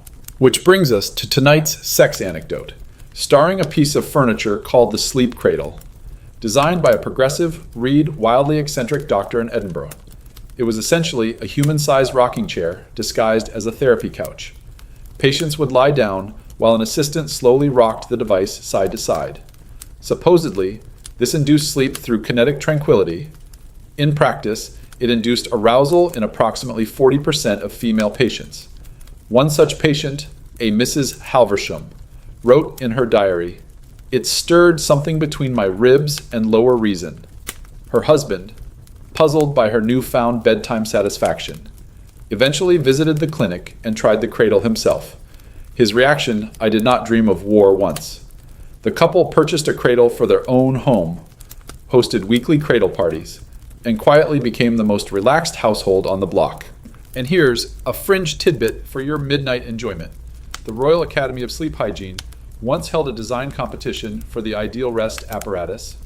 among the entries, a self-rocking bed powered by candle heat, a chair that whispered affirmations through a system of tuned brass tubes, and a sofa that released a puff of rosewater every time you sighed. None of them made it to production, though a prototype of the whispering chair survived in a Cambridge attic until it caught fire during a seance. Furniture wasn't just about rest, it was about performance. You had to look restful, draped, composed, delicate, but not weak, sensual, but not available. The Victorian woman reclining on her chaise was not resting, she was staging a silent opera of restraint. And the man in his armchair, pretending to read while sneaking glances, was pretending to intellectualize what he couldn't admit he wanted. Sleep became a set, the bed a stage, the fainting couch a prop, and the audience always watching, always judging. Even the bed itself wasn't immune to scrutiny. It had to be the right height too low, and it looked vulgar. Too high, and it seemed impractical. Linens had to be white, starched, and so thick they could muffle both desire and disappointment. Pillows were plumped with symbolic purity. One guidebook advised that a morally structured bed leads to morally structured thoughts. You wonder what kind of thoughts a squeaky iron bed frame inspired. Probably the kind involving secrets. So here you are, tangled in sheets that itch in places you didn't know had nerve endings. And you realize maybe the furniture isn't the problem. Maybe it's the centuries of shame sewn into the fabric. The way you're taught to pose instead of soften, to perform rest instead of receive it, to lie down as if being watched, even when alone. What you need isn't a new mattress, it's permission to collapse, to curl, to stop posing, because no chair, no couch, no fainting platform can rock you to sleep if your body still thinks it's on stage. The hours stretch like taffy pulled between two melancholy fingers. You've tried every position short of hanging upside down like a bat, and still your eyelids flutter defiantly open. You count ceiling cracks, hear the groan of a pipe pretending to be haunted, and think to yourself, what if the answer isn't herbal tea or erotic chaise longues? What if the answer is electricity, and not metaphorically? We're talking real, humming, body tingling, Victorian electricity, the kind that buzzes under your skin and claims, with suspicious confidence, that it can lull you to sleep. Because yes, once the wonders of science became fashionable, Victorians wasted no time figuring out how to cuddle with it. They tried to electrify everything: their spoons, their corsets, their toothbrushes, and of course, their sleep. Enter the curious world of Victorian electrotherapy, a movement that began with well-meaning physicians and quickly devolved into a flashing circus of pseudo-scientific nonsense. Electricity, in its infancy, was hailed as a miracle capable of restoring vigor, curing hysteria, and yes, solving the eternal plague of insomnia. You'd walk into a sleep clinic in 1878 and be met not by gentle music or a comfortable bed, but by a wall of brass panels, wires, and a man named Dr. Phipps with a mustache large enough to generate its own static field. He'd ask you to remove your gloves and place your feet on a copper plate while he adjusted the current. A little tingle to start, he'd say, and you'd sit there, eyes wide, teeth buzzing faintly, wondering if this was science or foreplay, possibly both. The theory was simple. Well, not really, but Victorians weren't great with skepticism. Gentle electrical stimulation was believed to soothe the nerves, realign the body's natural magnetism, and produce a sort of internal humming that signaled deep rest. Patients were strapped to beds with conductive sheets, wore metal-studded belts, and occasionally held magnetized sleep spheres, which looked suspiciously like oversized doorknobs. One popular product was the electropathic pillow, a battery-powered headrest that emitted a low-level current through your scalp as you dreamed. Side effects included dizziness, night sweats, and in one infamous case, spontaneous German speaking. That last one might have been a coincidence, but the pillow was quietly discontinued. And let's not pretend the gentlemen missed out on this action. In fact, they were some of the most enthusiastic customers. Sleep was a sign of control, and any method to command unconsciousness without appearing weak was immediately attractive. Electric beds, self-pulsing mattresses, and galvanic nightwear became the rage among bachelors and barristers alike. These items weren't subtle. One particularly aggressive brand. The Sleep Commander 3000 required winding, priming, and an assistant to shout warnings if it began to smoke. But hey, if it knocked you out without needing to admit to nerves or emotions, it was worth the mild electrical burn. Now, let's plug in tonight's required anecdote, pun absolutely intended. In 1881, a young widow named Clarissa Northcote ordered a home galvanic kit to treat her persistent insomnia. The instructions were vague, the wires confusing, and within minutes she'd managed to shock herself so hard her wig flew off.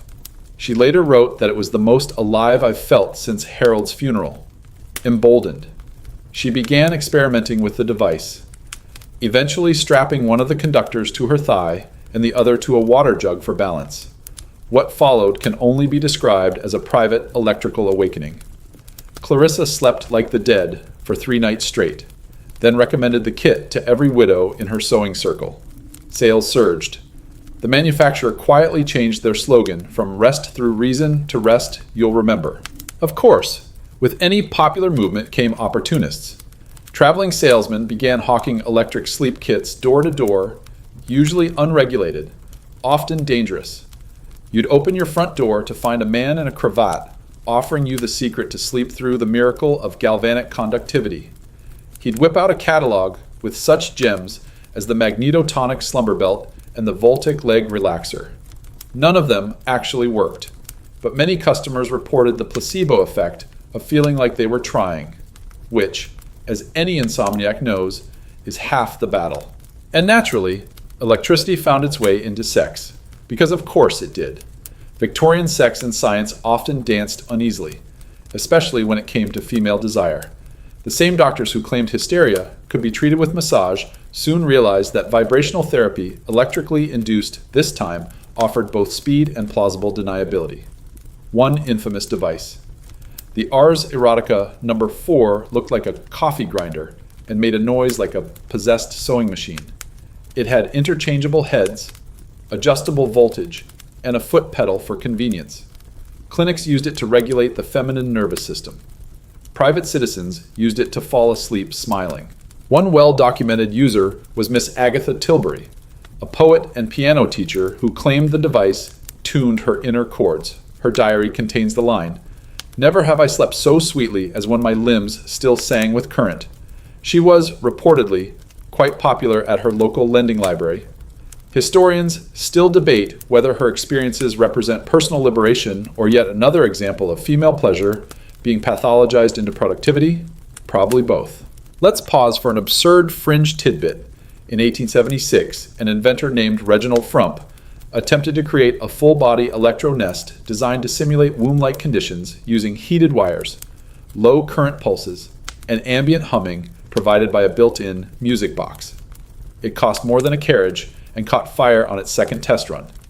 Frump survived, but his eyebrows did not. He later pivoted to designing fireproof undergarments. Back in the realm of respectability, hospitals and sanatoriums continued experimenting with electrotherapy, often pairing it with hydrotherapy and silence. Patients were submerged in tepid baths while currents were applied to their temples or spines. One patient described the sensation as being gently reprimanded by angels. Another said he saw God, who looked annoyed. Results were mixed, but the demand remained steady. People wanted solutions. They wanted sleep without surrendering to opium or shame. And if that meant strapping a copper coil to their foot and calling it progress, so be it. And so you lie here again, staring into the velvet dark, your own limbs twitching with remembered sensation.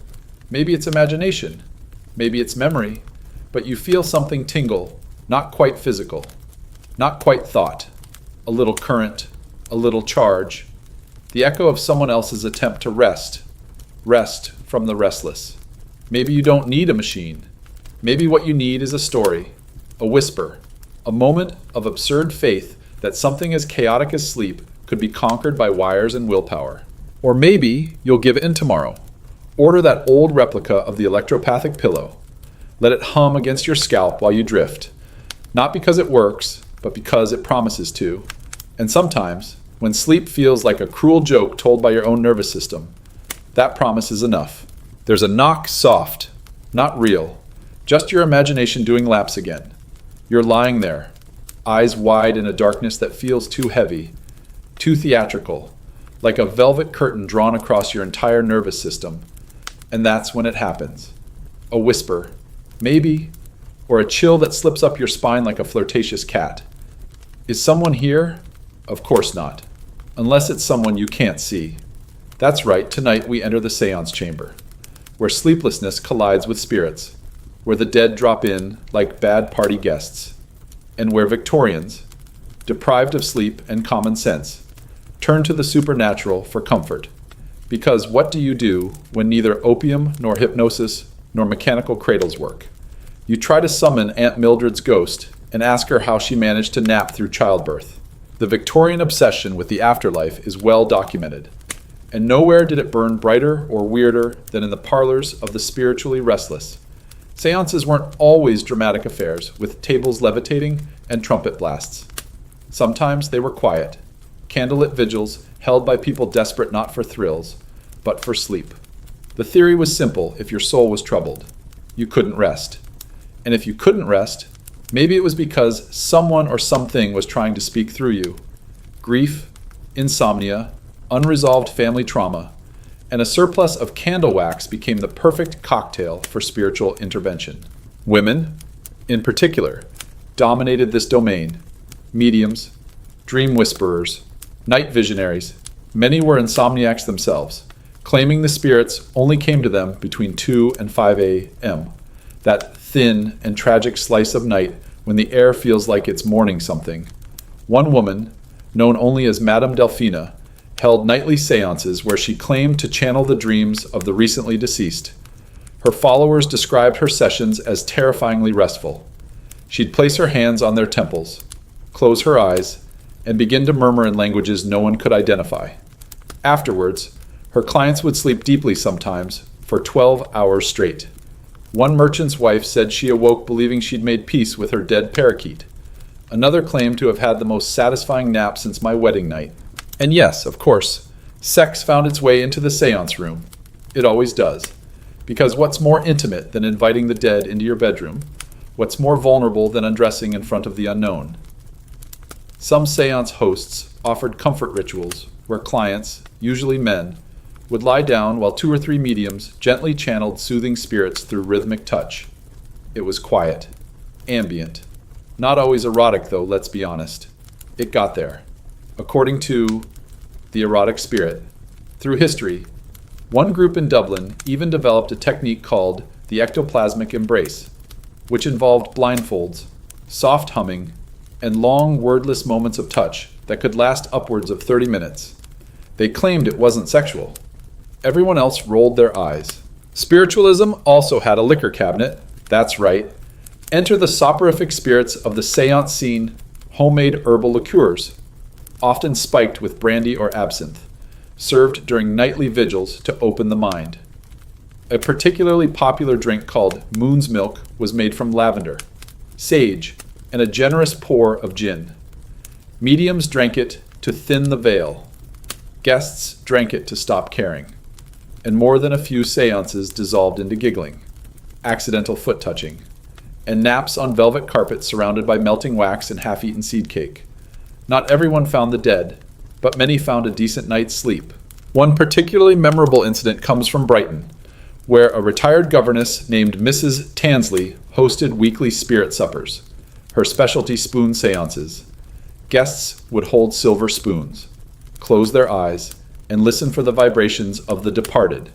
Mrs. Tansley claimed that if a ghost was present, the spoon would hum. If no ghost was present, it was your fault. Skeptics called it absurd. Her regulars called it Tuesday. Several attendees reported improved sleep after sessions, even if they never made contact. One wrote, "It may have been nonsense, but I slept without trembling. That's enough for me." Let's not forget the darker side.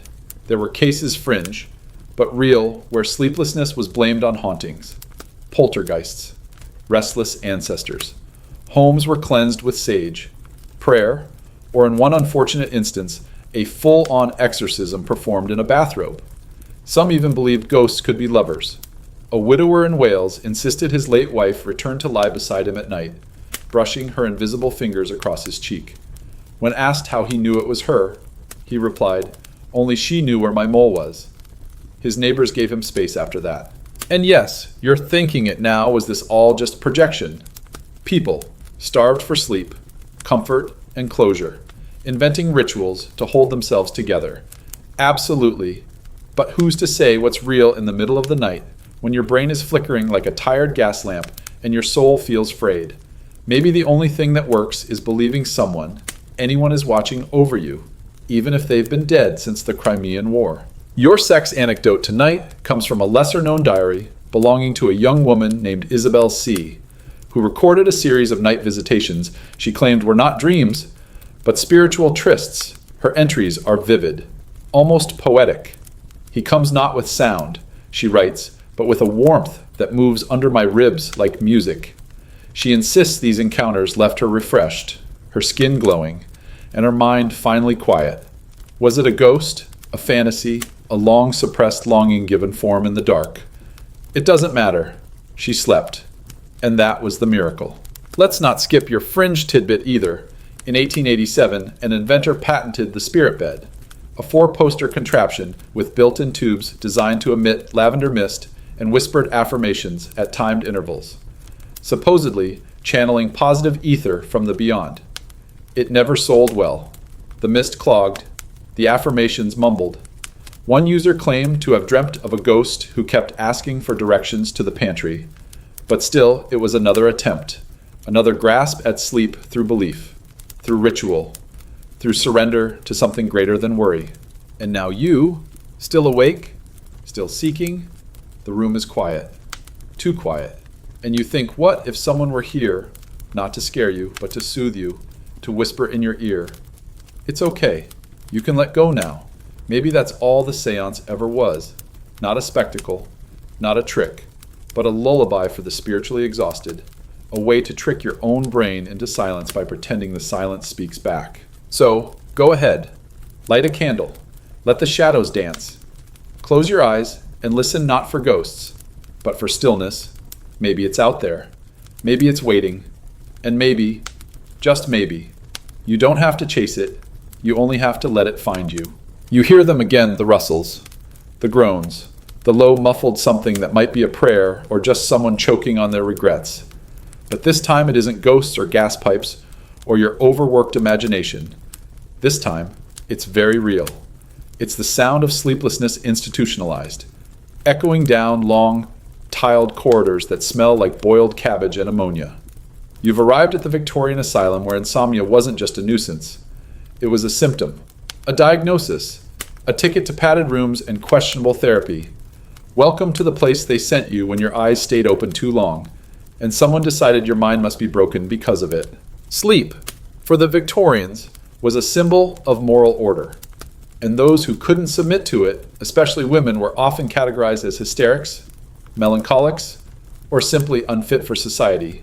Many were dragged, quite literally, from their homes into asylums with names like the Royal Hospital for Nervous Maladies or the Institute of Emotional Management. Inside, sleeplessness wasn't treated, it was punished.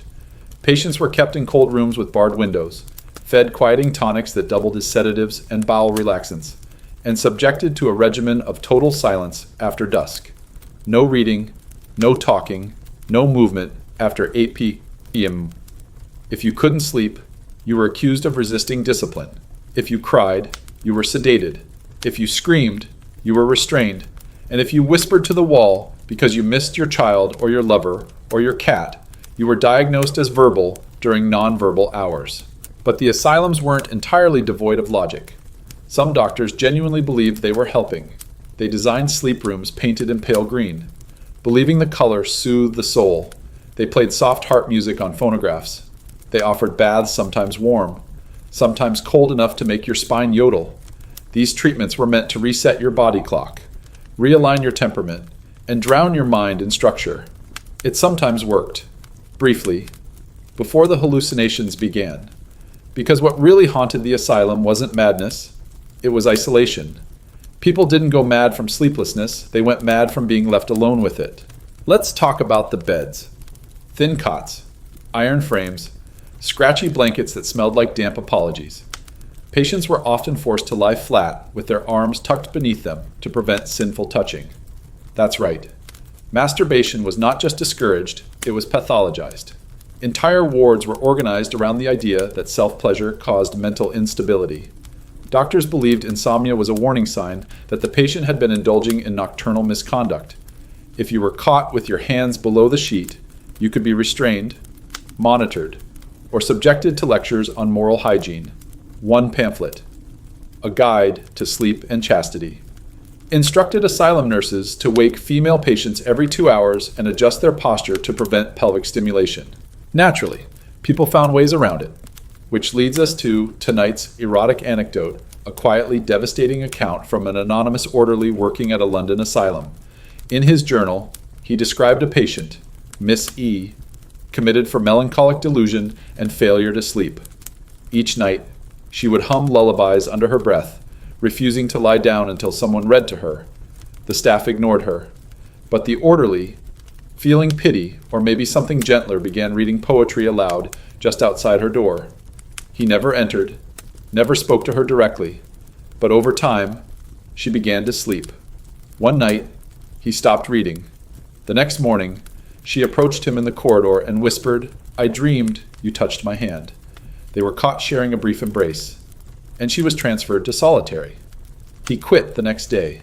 His final journal entry, "We dreamt beside one another." That was enough. Asylums, for all their horror, inadvertently became repositories of forgotten sleep data. Doctors documented dream patterns, recorded instances of sleepwalking, and even mapped nightmare themes. One trend they noticed was repetitive moral dreams, where patients relived moments of guilt or societal failure, lying, stealing, exposing an ankle in public. These weren't signs of madness. They were signs of repression boiling over in the one place the mind could scream freely. Historians still argue whether the asylum patients of the Victorian era were truly mentally ill or just broken by a society that couldn't tolerate emotional noise. Let's add a fringe detail here. In 1879, a Scottish doctor named Hamish Kilder proposed dream reversal therapy. His method, patients were asked to describe their worst recurring nightmare. Then, actors from the asylum staff would perform the dream back to them in reverse order. Kilder believed this could trick the subconscious into shameful closure. No one really bought it, but for 3 glorious months, an entire asylum put on nightly dream theater, complete with costumes, props, and improvised dialogue. One patient, whose recurring nightmare involved being chased by a floating vicar, said he finally slept after watching the vicar hover away backwards while quoting psalms. But not all patients were given theater. Most were given silence, or pills, or punishments disguised as therapy. The most common sleep deprivation itself. That's right, insomniacs were sometimes kept awake deliberately, as doctors believed prolonged wakefulness might exhaust the system into compliance. It didn't. It just made people hallucinate. One patient swore the moon had entered her ear. Another believed her blankets whispered Latin conjugations. You don't recover from that. Not easily. And yet, the desire for sleep never left. In the darkest cells, patients still tried. They braided scraps of pillowcase into dolls. They whispered stories to the cracks in the wall. One woman made a ritual of counting the tiles on her ceiling every night, murmuring numbers like prayers. She said it kept the bad dreams from escaping too early. And maybe that's what sleep is, in the end. Not rest, not escape, but containment, a place to put the things that are too sharp for daylight. As you lie in your own bed now, pillow dry, arms free, body unbound, remember this: there were once people who were punished for not being able to do what you are trying to do right now, who were locked away because they couldn't quiet their thoughts, who were told that being tired made them dangerous. Maybe you feel a little less lonely knowing that. Maybe it helps to remember that your sleeplessness doesn't make you broken, just human, deeply, stubbornly, heartbreakingly human. You lie flat, staring at the ceiling like it owes you money, chest rising slowly under the weight of your own useless routine. You've tried the potions. You've tried the ghosts. You've even fantasized about being institutionalized, just for the uninterrupted meals and linen. But the clock still ticks, your eyes still sting, and sleep continues to evade you like a tax-dodging baron. So tonight, you take the plunge literally, because if you're a proper Victorian and your doctor is out of herbal tonics and erotic pamphlets, there's only one course of action left stripped down. Steel your nerves and step into the icy baptismal horror known as the cold bath. Hydrotherapy, as it was called in polite society, became one of the most widely recommended Victorian cures for sleeplessness, anxiety, excessive libido, impure thoughts, and oddly enough, snacking. The idea was simple and sadistic shock, the system with freezing water and hope that your nerve endings realign into something resembling peace. If it didn't cure your insomnia, at least it made you too numb to care. Practitioners insisted that a nightly cold bath restored equilibrium and pacified the overexcited brain. The first 5 seconds usually involve screaming, the next 30, bargaining, and after that, stillness, possibly hypothermia, but definitely stillness. These weren't luxurious bubble baths with candles and sultry jazz. These were stone basins filled with water drawn straight from the well, untouched by fire or human kindness.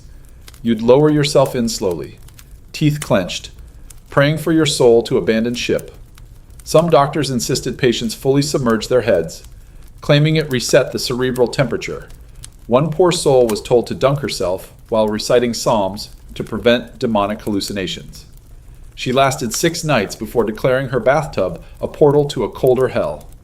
It's unclear whether she meant spiritually or just geographically. If that didn't work, bloodletting was often the next logical leap. Yes, draining your body of actual blood, based on the ancient and wildly persistent belief that too much blood caused overstimulation, which in turn caused insomnia. A good night's rest, therefore, required a polite exsanguination. Doctors performed the procedure with leeches, scalpels, or spring-loaded lancets, usually targeting the inner arm, behind the ears, or most memorably, the temples. One woman reportedly demanded to be bled from her big toe, claiming it kept the dreams from climbing too high. You might think this practice had been thoroughly debunked by then. You'd be wrong. Victorians clung to it, with a conviction usually reserved for monarchy and marmalade. Naturally, these techniques came with side effects, dizziness, fainting, hallucinations, and a general sense that one's life had become an unpaid internship in medieval science fiction. But again, the goal wasn't comfort, it was control. You weren't supposed to feel good, you were supposed to feel obedient. And if a pint of blood and a bucket of ice could make you docile enough to drift into unconsciousness, so be it. Which brings us, inevitably, to the bedroom. Because no matter how much they tried to distance sleep from sex, the Victorians couldn't keep the two apart. Enter the pre-sleep regimen prescribed by a number of suspiciously mustachioed doctors, one that included genital cooling. I wish I were kidding. The theory was that arousal, particularly in men, led to restlessness and impure dreams. To prevent this, some physicians recommended washing the genitals with cold water before bed. Not warm, not tepid, cold. This was meant to quiet the animal nature and reduce involuntary emissions. It did not, as you might expect, make people happy. There is a recorded case of a man, Mr. Trench, a barrister in York, who followed this practice religiously and still found himself dreaming of his chambermaid. In desperation, he escalated his regimen, a cold sponge bath, followed by a tight wool wrap and a brisk jog around his estate. The result, he collapsed in the bushes and dreamed of the chambermaid feeding him grapes. Some curses, it seems, cannot be chilled into submission. But not all sexual side effects were so repressed. Some doctors, radicals, obviously believed that mild stimulation before bed could release tension and promote sleep. Not full intercourse. Mind you, just a gentle stroking, a marital whisper, a conjugal nudge. One doctor even invented a bedtime brush, a device meant to encourage circulation in the lower torso through rhythmic motion. It looked suspiciously like a carpet beater. His wife used it to swat him when he snored. And now, your obligatory erotic anecdote. Let's talk about a pair of newlyweds, Edward and Mary Ann Kay, who suffered mutual insomnia during their first year of marriage. After trying everything, tonics, cold baths, and abstinence, they finally sought the advice of an experimental therapist in London. He prescribed mutual rhythmic contact in a relaxed horizontal posture, which is the most Victorian way of saying cuddle and maybe fool around a bit. So they did. Every night, gently, quietly, not for passion, but for peace. According to Marianne's journal, it worked. We touched with the calm of people rowing across still water, she wrote, and afterward, we slept, not from lust, but from the hush that followed it. Their neighbors described them as suspiciously serene. Back to the public sphere. Bathhouses sprung up offering medicinal immersion services, often involving guided dips, strict schedules, and staff trained to gently hum or read poetry while you sat half submerged in chilly shame. One bathhouse in Glasgow offered a restoration package that included a scalp massage, leech therapy, and a complimentary glass of barley water. Reviews were mixed. A few people claimed life-changing sleep. Most just got colds. Still, the practice endured, because in a world where rest was a virtue, suffering to get there made you holier. Fringe tidbit, here you go. A man named Fergus Godwin invented a contraption called the sleep tumbler, a rotating barrel that spun slowly while you lay inside, meant to simulate the gentle rock of a mother's arms. He believed motion was the missing link in adult sleep. The barrel spun for 40 minutes before dumping its user gently onto a mattress. It was popular with single clergymen and failed actors. Godwin died after falling asleep inside and rolling down a hill into a lake. His obituary read, "He spun himself into peace." So now you lie here, dry, blooded, undrenched and undunked, and you wonder if maybe all those methods, for all their absurdity, were just different ways of saying one thing: surrender. To stop fighting the night. To let the body be still even when the mind won't follow. Maybe the sleep doesn't come from the cold or the cut. Maybe it comes from knowing you've tried, that you've dipped your toe into the weird, wet, wild history of human restlessness and found solidarity in its lunacy. The silence tonight is less a gift and more a trick, like a con man offering you sleep with one hand while picking your sanity with the other. Your bed feels too loud again every creak, every shift, every puff of the pillow sounds like a declaration. So maybe you stop trying. Maybe, instead of fighting the restlessness, you turn toward it and let your brain wander where the Victorians did when no doctor, tonic, bath, or buzzing machine could do the trick. You reach for something old, something dangerous, something called literature, because if you couldn't sleep like a saint, you could read like a sinner. Enter the twilight world of Victorian erotic poetry, the secret prescription cabinet of the elite. Officially, they called it literary relaxation. In practice, it was bedtime foreplay served in rhyming couplets. These were not the poems you recited at church or quoted in polite conversation. These were handwritten, hand-bound, and passed from gloved hand to trembling gloved hand under dim candlelight. They were sometimes smuggled into ladies' reading circles tucked behind cookbooks or hidden in drawers labeled receipts for broth. The covers were plain, the titles vague, the contents were anything but. One particularly popular anthology, The Garden of Nocturne, circulated among duchesses like a medicinal secret. Its pages contained odes to thighs, haikus about breath, and several dramatic sonnets involving forbidden encounters beside moonlit fountains.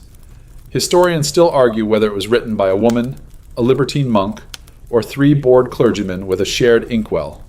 What matters is that it worked.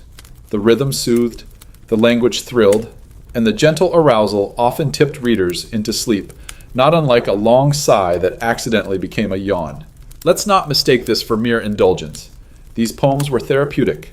Subversive, for many women, they offered the only space to explore desire without consequence. You couldn't discuss climax at the dinner table. You couldn't ask your husband for tenderness without sounding French. But you could read a stanza about roses brushed by midnight hands and let your body interpret the rest. One dowager countess famously credited her nightly readings with reducing her migraines. When asked what medicine she took, she replied, 4 lines of soft treason and 1 strong pillow. And yes, some men read them too. Not openly, of course, But bachelor libraries often contained relaxation shelves, where beside books on cricket and empire, you'd find slim volumes with ambiguous names like Twilight Whispers or The Lover's Almanac. These weren't crude, they weren't even explicit by modern standards, but they were suggestive in that uniquely Victorian way, heavy with metaphor, thick with implication, drenched in restrained hunger. A single line about trembling silk undone by sleep's embrace could keep someone warm all winter. Let's take our sex story from the archives of literary mischief, Miss Lavinia Skye, a reclusive poet known only for her nature writings, left behind a locked drawer of unpublished work. When opened after her death, it revealed over 100 pages of sensual verse, each written in delicate script and addressed to you, who never touched me. Her verses describe longing, skin, the pressure of breath against the spine, and most beautifully falling asleep in imagined arms. One critic called it erotic loneliness at its most refined. Another called it proof that sleep can be wooed like a lover, if you speak softly enough. Miss Skye never married, but she reportedly slept well, especially after writing. Poetry wasn't the only literary sleeping pill. Novels played their part, especially the banned ones. French imports, mostly. Madame de la Nuit, The Sighing Flame, Letters Between Sisters Unabridged. These books were not sold in bookshops. You got them from friends of friends, from shopkeepers who kept a stash beneath the counter, from that one uncle who always brought too many candles to family gatherings. They weren't read aloud. They were devoured in private. And after the last page was turned and the candle snuffed out, many readers fell asleep not from exhaustion, but from satisfied quiet. The mind had been fed, the body acknowledged, the soul forgiven its desires. Fringe. Tidbit, let's talk about the Erotic Library of Bath, a private collection maintained by a wealthy widow named Honoria Bliss, who believed that one cannot sleep when one is spiritually starved. Her collection included over 500 volumes of erotic poetry, philosophy, and scandalous folktales from around the world. Guests were allowed to borrow one book at a time, under strict agreement never to speak of the contents aloud. A visitor once described the experience as being handed a velvet key to one's own imagination. The library was burned by her nephew after her death, though several books mysteriously reappeared in the libraries of surrounding counties. Literature, like longing, has a way of surviving. This, of course, led to panic among the moralists. Sleep, they said, should come from purity, not provocation. Erotic poetry was labeled a sleep thief disguised as a siren. One pamphlet titled The Dangers of Literary Lust claimed that reading suggestive verse before bed weakened the moral compass, inflamed the blood, and led directly to dreams of fornication and continental desserts. But the very panic only made the verses more delicious. There's a reason. The Garden of Nocturne had to be recopied by hand 15 times in one summer alone. But perhaps the most powerful part of this literary medicine wasn't the excitement. It was the slowness. The way the lines forced you to breathe differently, to pace your mind, to roll vowels over your tongue until your thoughts softened into something more bodily. Reading erotica aloud, whispering it to yourself, became a lullaby in disguise. A lullaby not for children, but for adults who had forgotten how to ask for comfort. For those who couldn't fall asleep because their lives were too tight, too quiet, too pressed into shapes they never chose. So here you are again, fingers tracing the spine of a book that doesn't technically exist anymore, imagining pages that smell faintly of ink, candle wax, and someone else's secrets. You read slowly, a line here, a verse there, your pulse settles, your mind drifts, and for the first time tonight, you stop, trying to sleep. You let the words touch the part of you that never stopped wanting. Not just sex, not even love, just softness. Permission, a gentle hush that tells your body it's safe now, that the world can wait. And maybe that's the secret the Victorians almost figured out, that sleep isn't a command to be obeyed. It's a seduction, a slow, whispered invitation, and sometimes the right poem is all it takes to say yes. You wake, or maybe you never really slept, gasping slightly as if surfacing from a shallow dream where someone was selling you a potion made of feathers and regret. The room is dim, and the pillow smells like your own failure. Again, you sit up, stretch, crack your neck like an old door hinge and think, all right, time to stop pretending. Time to call in the professionals, not the doctors, not the mediums, the other professionals, the ones who arrive by carriage, cloak fluttering behind them, mustache waxed to perfection, and pockets full of promises. That's right, we're talking about the miracle men, the tonic pushers, the roadside philosophers in velvet waistcoats, the traveling salesmen, the hawkers of snake oil and silk sheets. Victorian England was a ripe hunting ground for the hopeful and the gullible, and nowhere did those two overlap more dramatically than in the sleepless. There was a man on every street corner selling a bottle, a crystal, a charm, anything to coax the unconscious from its hiding place.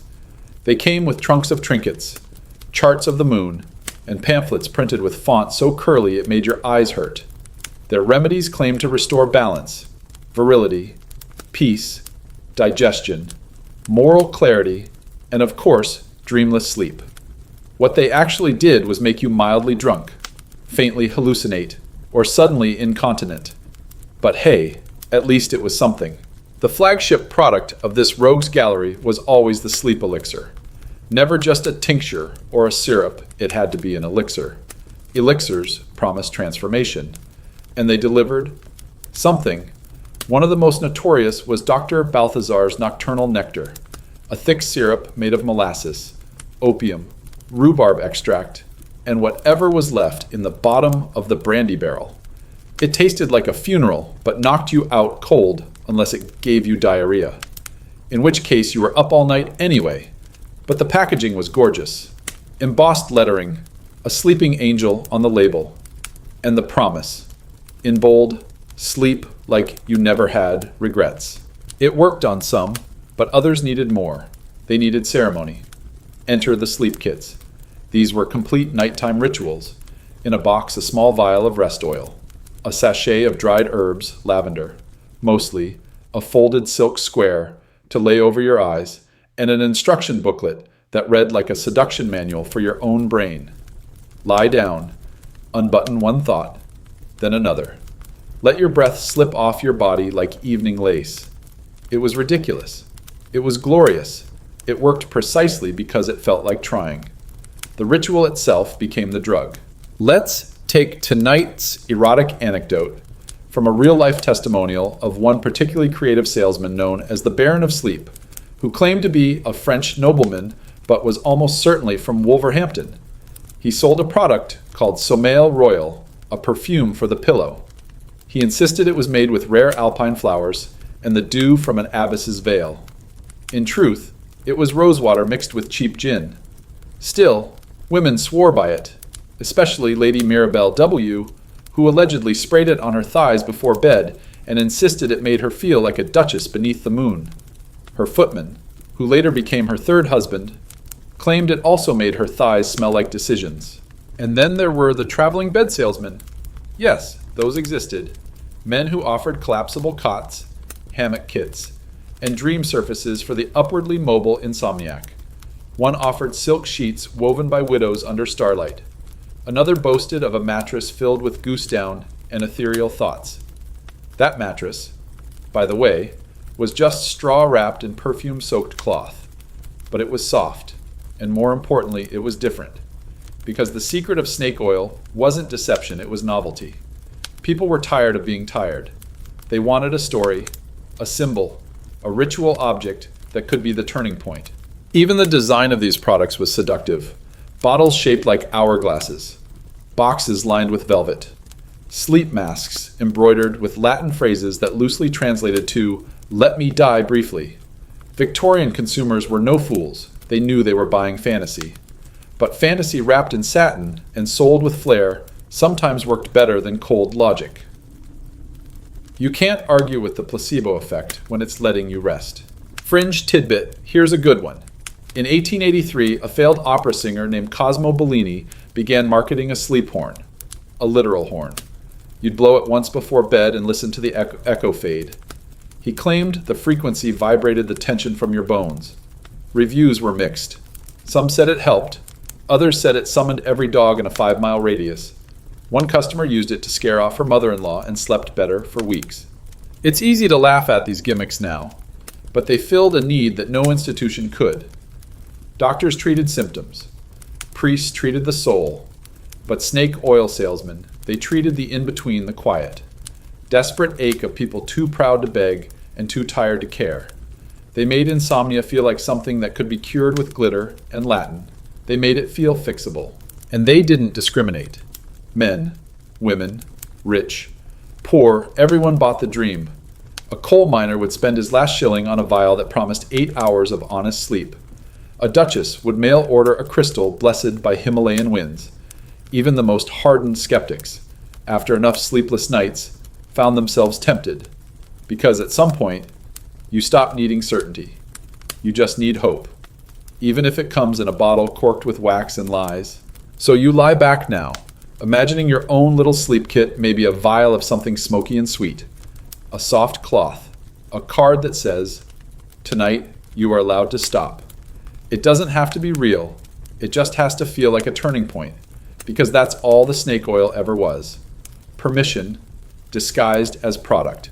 And maybe, if you squint hard enough, that's not so different from what we all want anyway. A symbol, a signal, a story that tells our brains it's okay to let go, to soften, to stop guarding the door against dreams. Because sleep, at its core, isn't logic. It's surrender. And the best salesman frauds are not understood that sometimes the story we buy is the one that finally puts us to bed. So here you are, back in the same dent in the mattress, counting shadows and questioning the fundamental structure of your spine. You've tried everything short of joining a monastery or lighting your bed on fire. And yet, sleep remains a fickle myth, hovering just beyond your reach like a polite ghost that doesn't want to intrude. But what if, just maybe, your inability to sleep isn't a failure? What if it's potential? What if the crackling, jittery hum of your mind is exactly what made the Victorians so relentlessly inventive? Because for every yawning duchess and sleepless chimney sweep, there was someone lying awake at 3 a.m, having a world-changing idea because they simply couldn't shut their damn brain off. Victorian history is littered with men and women whose greatest contributions came not from peaceful slumber, but from the brittle brilliance of exhaustion. Insomnia, it turns out, has been behind everything from steam engines to telegraphs to novels so dense they could be used to smother an uprising. These were the insomniac inventors and sleepless geniuses, the people who turned their inability to rest into a form of creation that bordered on divine madness. Let's start with Thomas Edison. Yes, technically American, but Victorians adored him like he was their own smug, electrified nephew. Edison famously claimed that sleep was a waste of time. Sleep is a criminal waste of time, he said, and a heritage from our cave days. He reportedly dozed in short bursts, sometimes sitting up, sometimes mid-conversation, waking up with blueprints scrawled on his napkin and the eyes of someone who hadn't blinked in a week. He invented the phonograph, the light bulb, and half a dozen sleep deprivation protocols along the way. Was he brilliant? Absolutely. Was he cranky? Definitely. Did he smell faintly of scorched wool and melted ambition? Very likely. He also believed his most inspired moments came in the hours when everyone else was asleep, and he was left alone with his buzzing, sizzling thoughts. And Edison wasn't alone. Charles Dickens, your favorite purveyor of orphans and moral redemption, suffered from severe insomnia. He took long night walks through the streets of London, sometimes covering up to 20 miles before breakfast. Those walks, he said, helped him think, helped him see, helped him sketch the crumbling corners of the city that would become the backbone of Bleak House. Oliver Twist, and every other novel that made you cry on public transportation. He even insisted on sleeping facing north, convinced it aligned his creativity with the Earth's magnetic flow. You laugh, but he wrote 15 novels and made insomnia look like an aesthetic. Even Florence Nightingale, the patron saint of lamps and endless compassion, was famously sleepless. She spent night after night tending to the wounded during the Crimean War, scribbling notes, reorganizing supply lines, and essentially inventing modern nursing while everyone else was gently snoring in wool blankets. She described her sleep as an hour stolen between two necessary acts. Her body collapsed from it eventually. but the legacy immaculate. And now, your required erotic diversion in 1864, an insomniac botanist named Dr. Hugh Pembroke documented a bizarre side effect of his midnight garden walks. He claimed that the stillness of the hour rendered the floral aromas suggestive in ways I cannot quite record. He began associating the scent of jasmine with desire, and soon found himself returning nightly, not for data collection, but for arousal. He later wrote a series of poems about pollination that were so indecent, the Royal Horticultural Society burned them. However, a few survived. One stanza ends with, "And in the moon's soft breath, I met her nectar's sigh." Pembroke never married, but his sleep journal contains entries suspiciously calm after his flower visits. You do the math. Back to the inventors. George Cayley, father of modern aeronautics, stayed up so many nights designing gliders that he once crashed into his own stables. The Wright brothers read his notes religiously and probably shook their heads. Then there's Ada Lovelace, who translated entire scientific treatises in the middle of the night and created what would become the first computer algorithm while fueled by black tea and existential dread. Her letters speak of the curse of an agile mind trapped in a languid body. Her solution, write faster than the weariness could catch her. And not all sleepless innovators were famous. There were seamstresses who designed better corsets at 2 a.m., frustrated by their own bruised ribs. There were mothers who invented swaddling wraps after 3 nights of colic-induced madness. There was a baker in Leeds who couldn't sleep, so he got up and accidentally created a new type of flake pastry that made his fortune. Insomnia, in the Victorian era, wasn't just a medical condition, it was a crucible, a fire you either burned up in or forged something out of. Fringe Tidbit, in 1878, a guild of sleepless artisans formed in Manchester. Calling themselves the Midnight Society, they met weekly to share work, discuss dreams, and drink aggressively strong coffee. Their emblem was an owl with a quill in its beak. Their motto, "If we cannot sleep, we may as well shape the dark." Among their ranks were candle makers, poets, printers, and one woman who embroidered erotic scenes into handkerchiefs sold under the label Nightshade Linen. Her sales tripled after Queen Victoria unknowingly bought a set. And what about the people who didn't invent anything? The ones who just survived the night, again and again, without applause or publication. They too left their mark. Diaries, sketches, letters. One shoemaker kept a nightly journal of thoughts that visited him during his worst hours. Most were mundane, some were desperate, a few were extraordinary. One entry reads, "Tonight, I imagine shoes that help people fly. Not away, just higher." The man never filed a patent. But that line was found scribbled in the margin of a notebook that eventually landed in a museum. Someone read it. Someone dreamed again. And now you who haven't slept, but maybe started thinking about something. A plan, a sentence, a question you hadn't considered before tonight. That's the trick of insomnia. It feels like failure, but sometimes it's fertile. Sometimes the very emptiness becomes room. And in that room, strange things grow. Ideas, whispers, the beginning of something not yet finished. Maybe sleep doesn't always come to close a chapter. Maybe it's meant to open one. So, no, you're not broken. You're not alone. You're in good company, the kind that haunts libraries and footnotes and street lamps still lit after everyone else has gone to bed. Sleep may be a gift, but so is the clarity that comes just before it. When the world is quiet enough for your own voice to echo back with something new. Still awake? Of course you are. The hour is obscene. The birds haven't even bothered to yawn. And you're at that dangerous stage where every muscle is slack, but your brain is rehearsing arguments you never had and planning meals you'll never cook. You've become the ghost in your own bedroom, pacing mentally through every memory with the dramatic flair of a rejected opera understudy. And yet, this moment, this delirious clarity wrapped in cotton fog, is exactly where the Victorians began to spiritualize sleeplessness. Because if the doctors couldn't fix it, and the poets couldn't romanticize it enough, maybe the answer lay not in medicine or machines, but in ritual, in community, in collective practice. Welcome to the cults of sleep. Not cults in the tabloid sense, no virgin sacrifices or brimstone orgies, but quiet little gatherings of insomniacs who turned the absence of sleep into something sacred. They called themselves by many names: the Restful Circle, the Midnight Devotees, the Order of Hypnos. They met in drawing rooms and attics and abandoned greenhouses. Membership was usually secret. Rules were minimal, but poetic. Arrive in silence. Wear loose garments. Carry no sharp thoughts. These weren't just insomniacs, they were spiritual insomniacs. People who believed sleeplessness was not a curse, but a calling, that maybe the night was speaking, and they were simply awake enough to hear it. Each meeting began with a ritual, never the same twice. Sometimes it was the lighting of 12 candles, one for each hour past dusk. Sometimes it was the gentle striking of a bell until someone yawned. The idea was to create a shared rhythm, to align the group not in exhaustion, but in trust.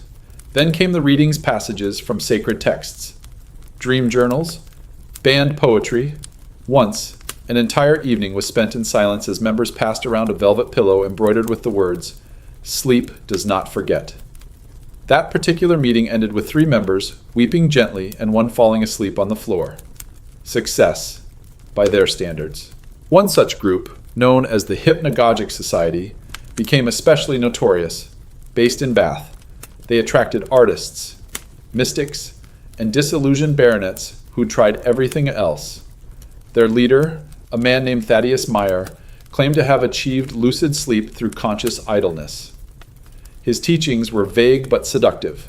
He encouraged members to cultivate the inner drape, a kind of mental curtain they could pull down between waking and dreaming.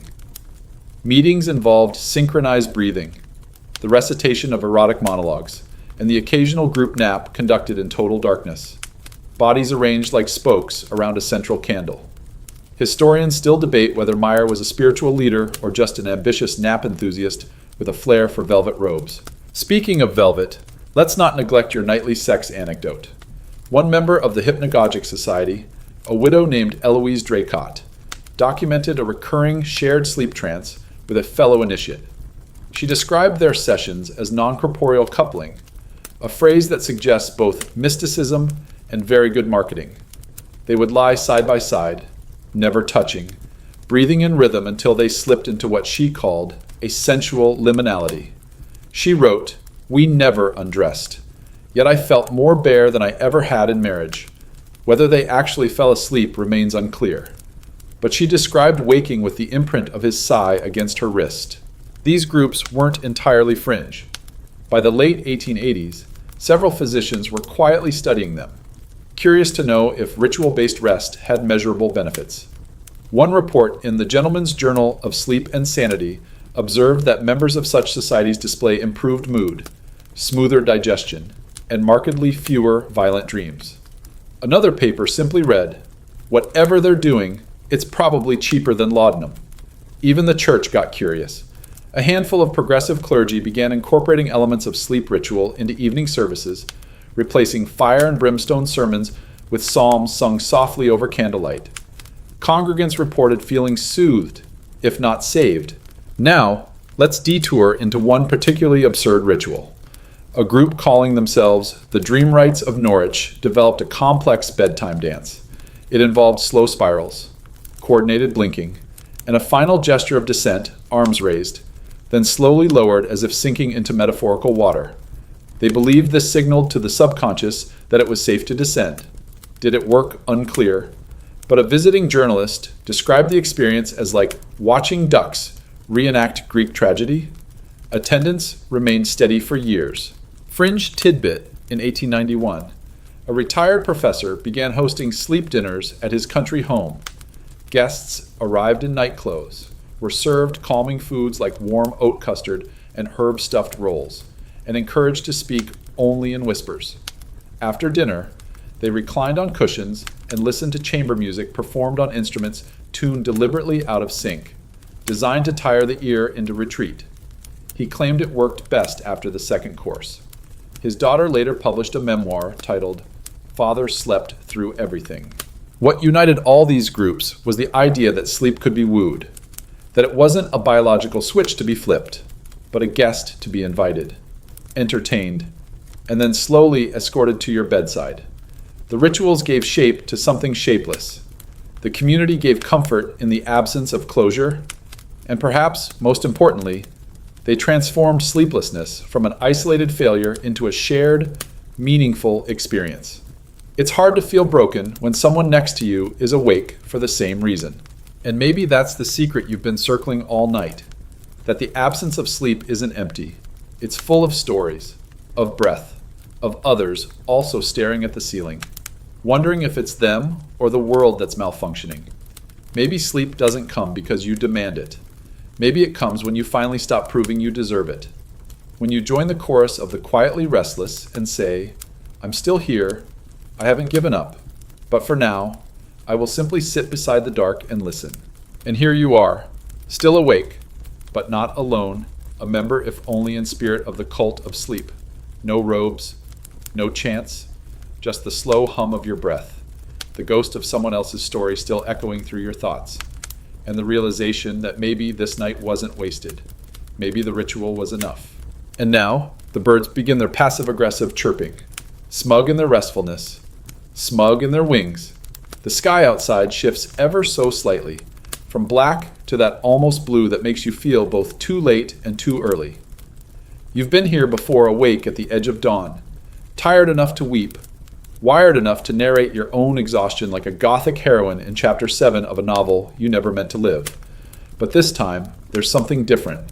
Not because you slept, you didn't, but because you made it. You endured the long, strange tunnel of Victorian sleep cures, and while none of them worked perfectly, each one whispered a truth you weren't ready to hear until now that sleeplessness is a place, a country of its own with rituals, remedies, myths, and monsters, and you, somehow, have learned to walk its streets without flinching.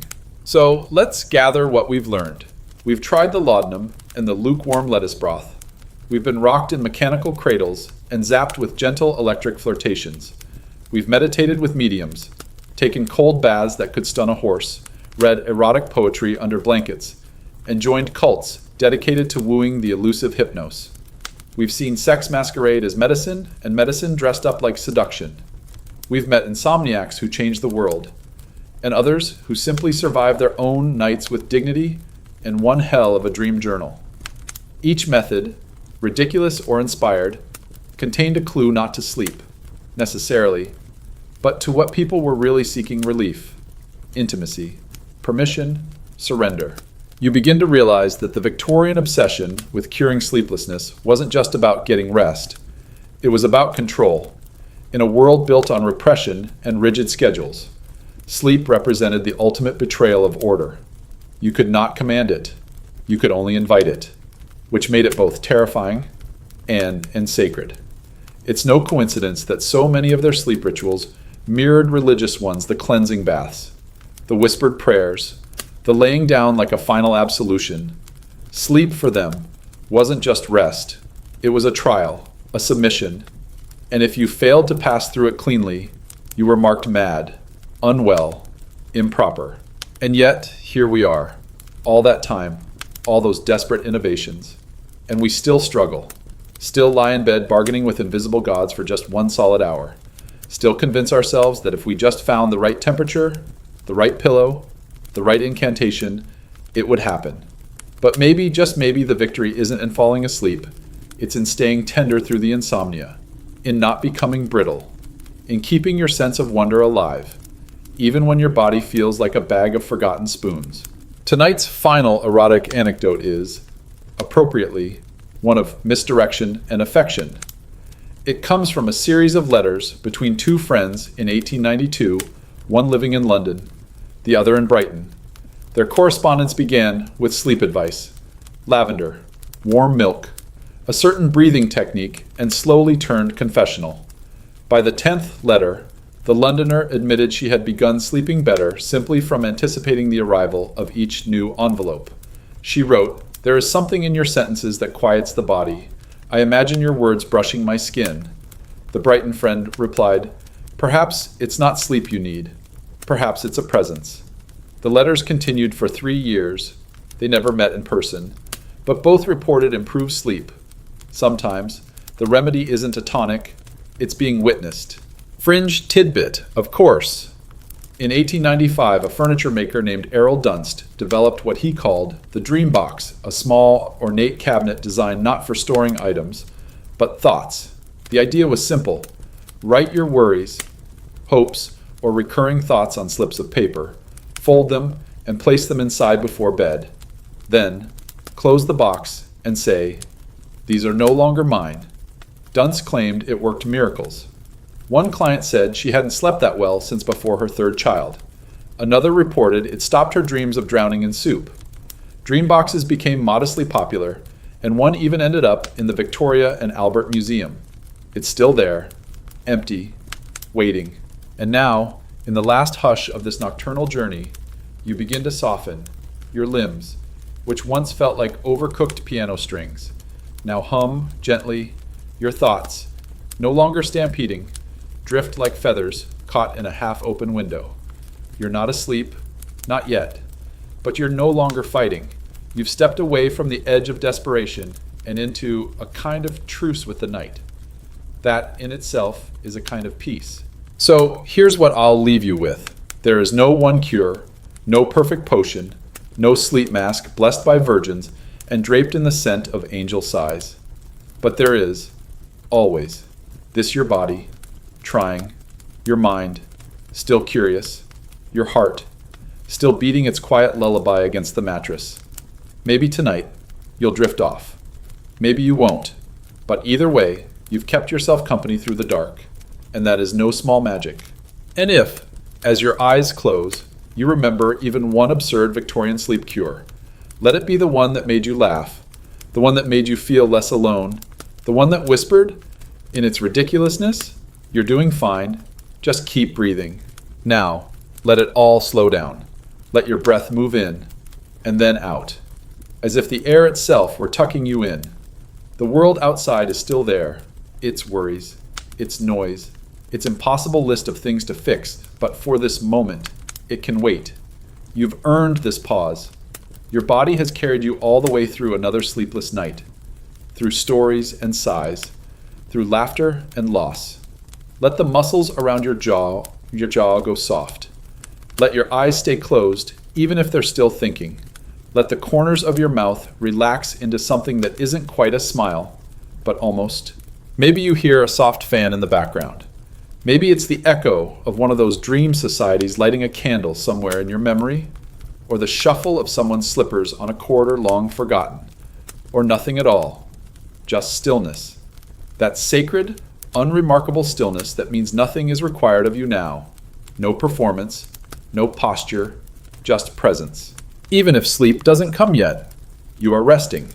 You are allowed to rest. You are allowed to lie here in your ordinary miracle of a body and do absolutely nothing. No more remedies, no more advice, just the slow, kind descent into wherever it is your mind goes when it's done pretending to be okay. It's all right now. You're all right now. You're here, and that is enough. End of script. Sweet dreams.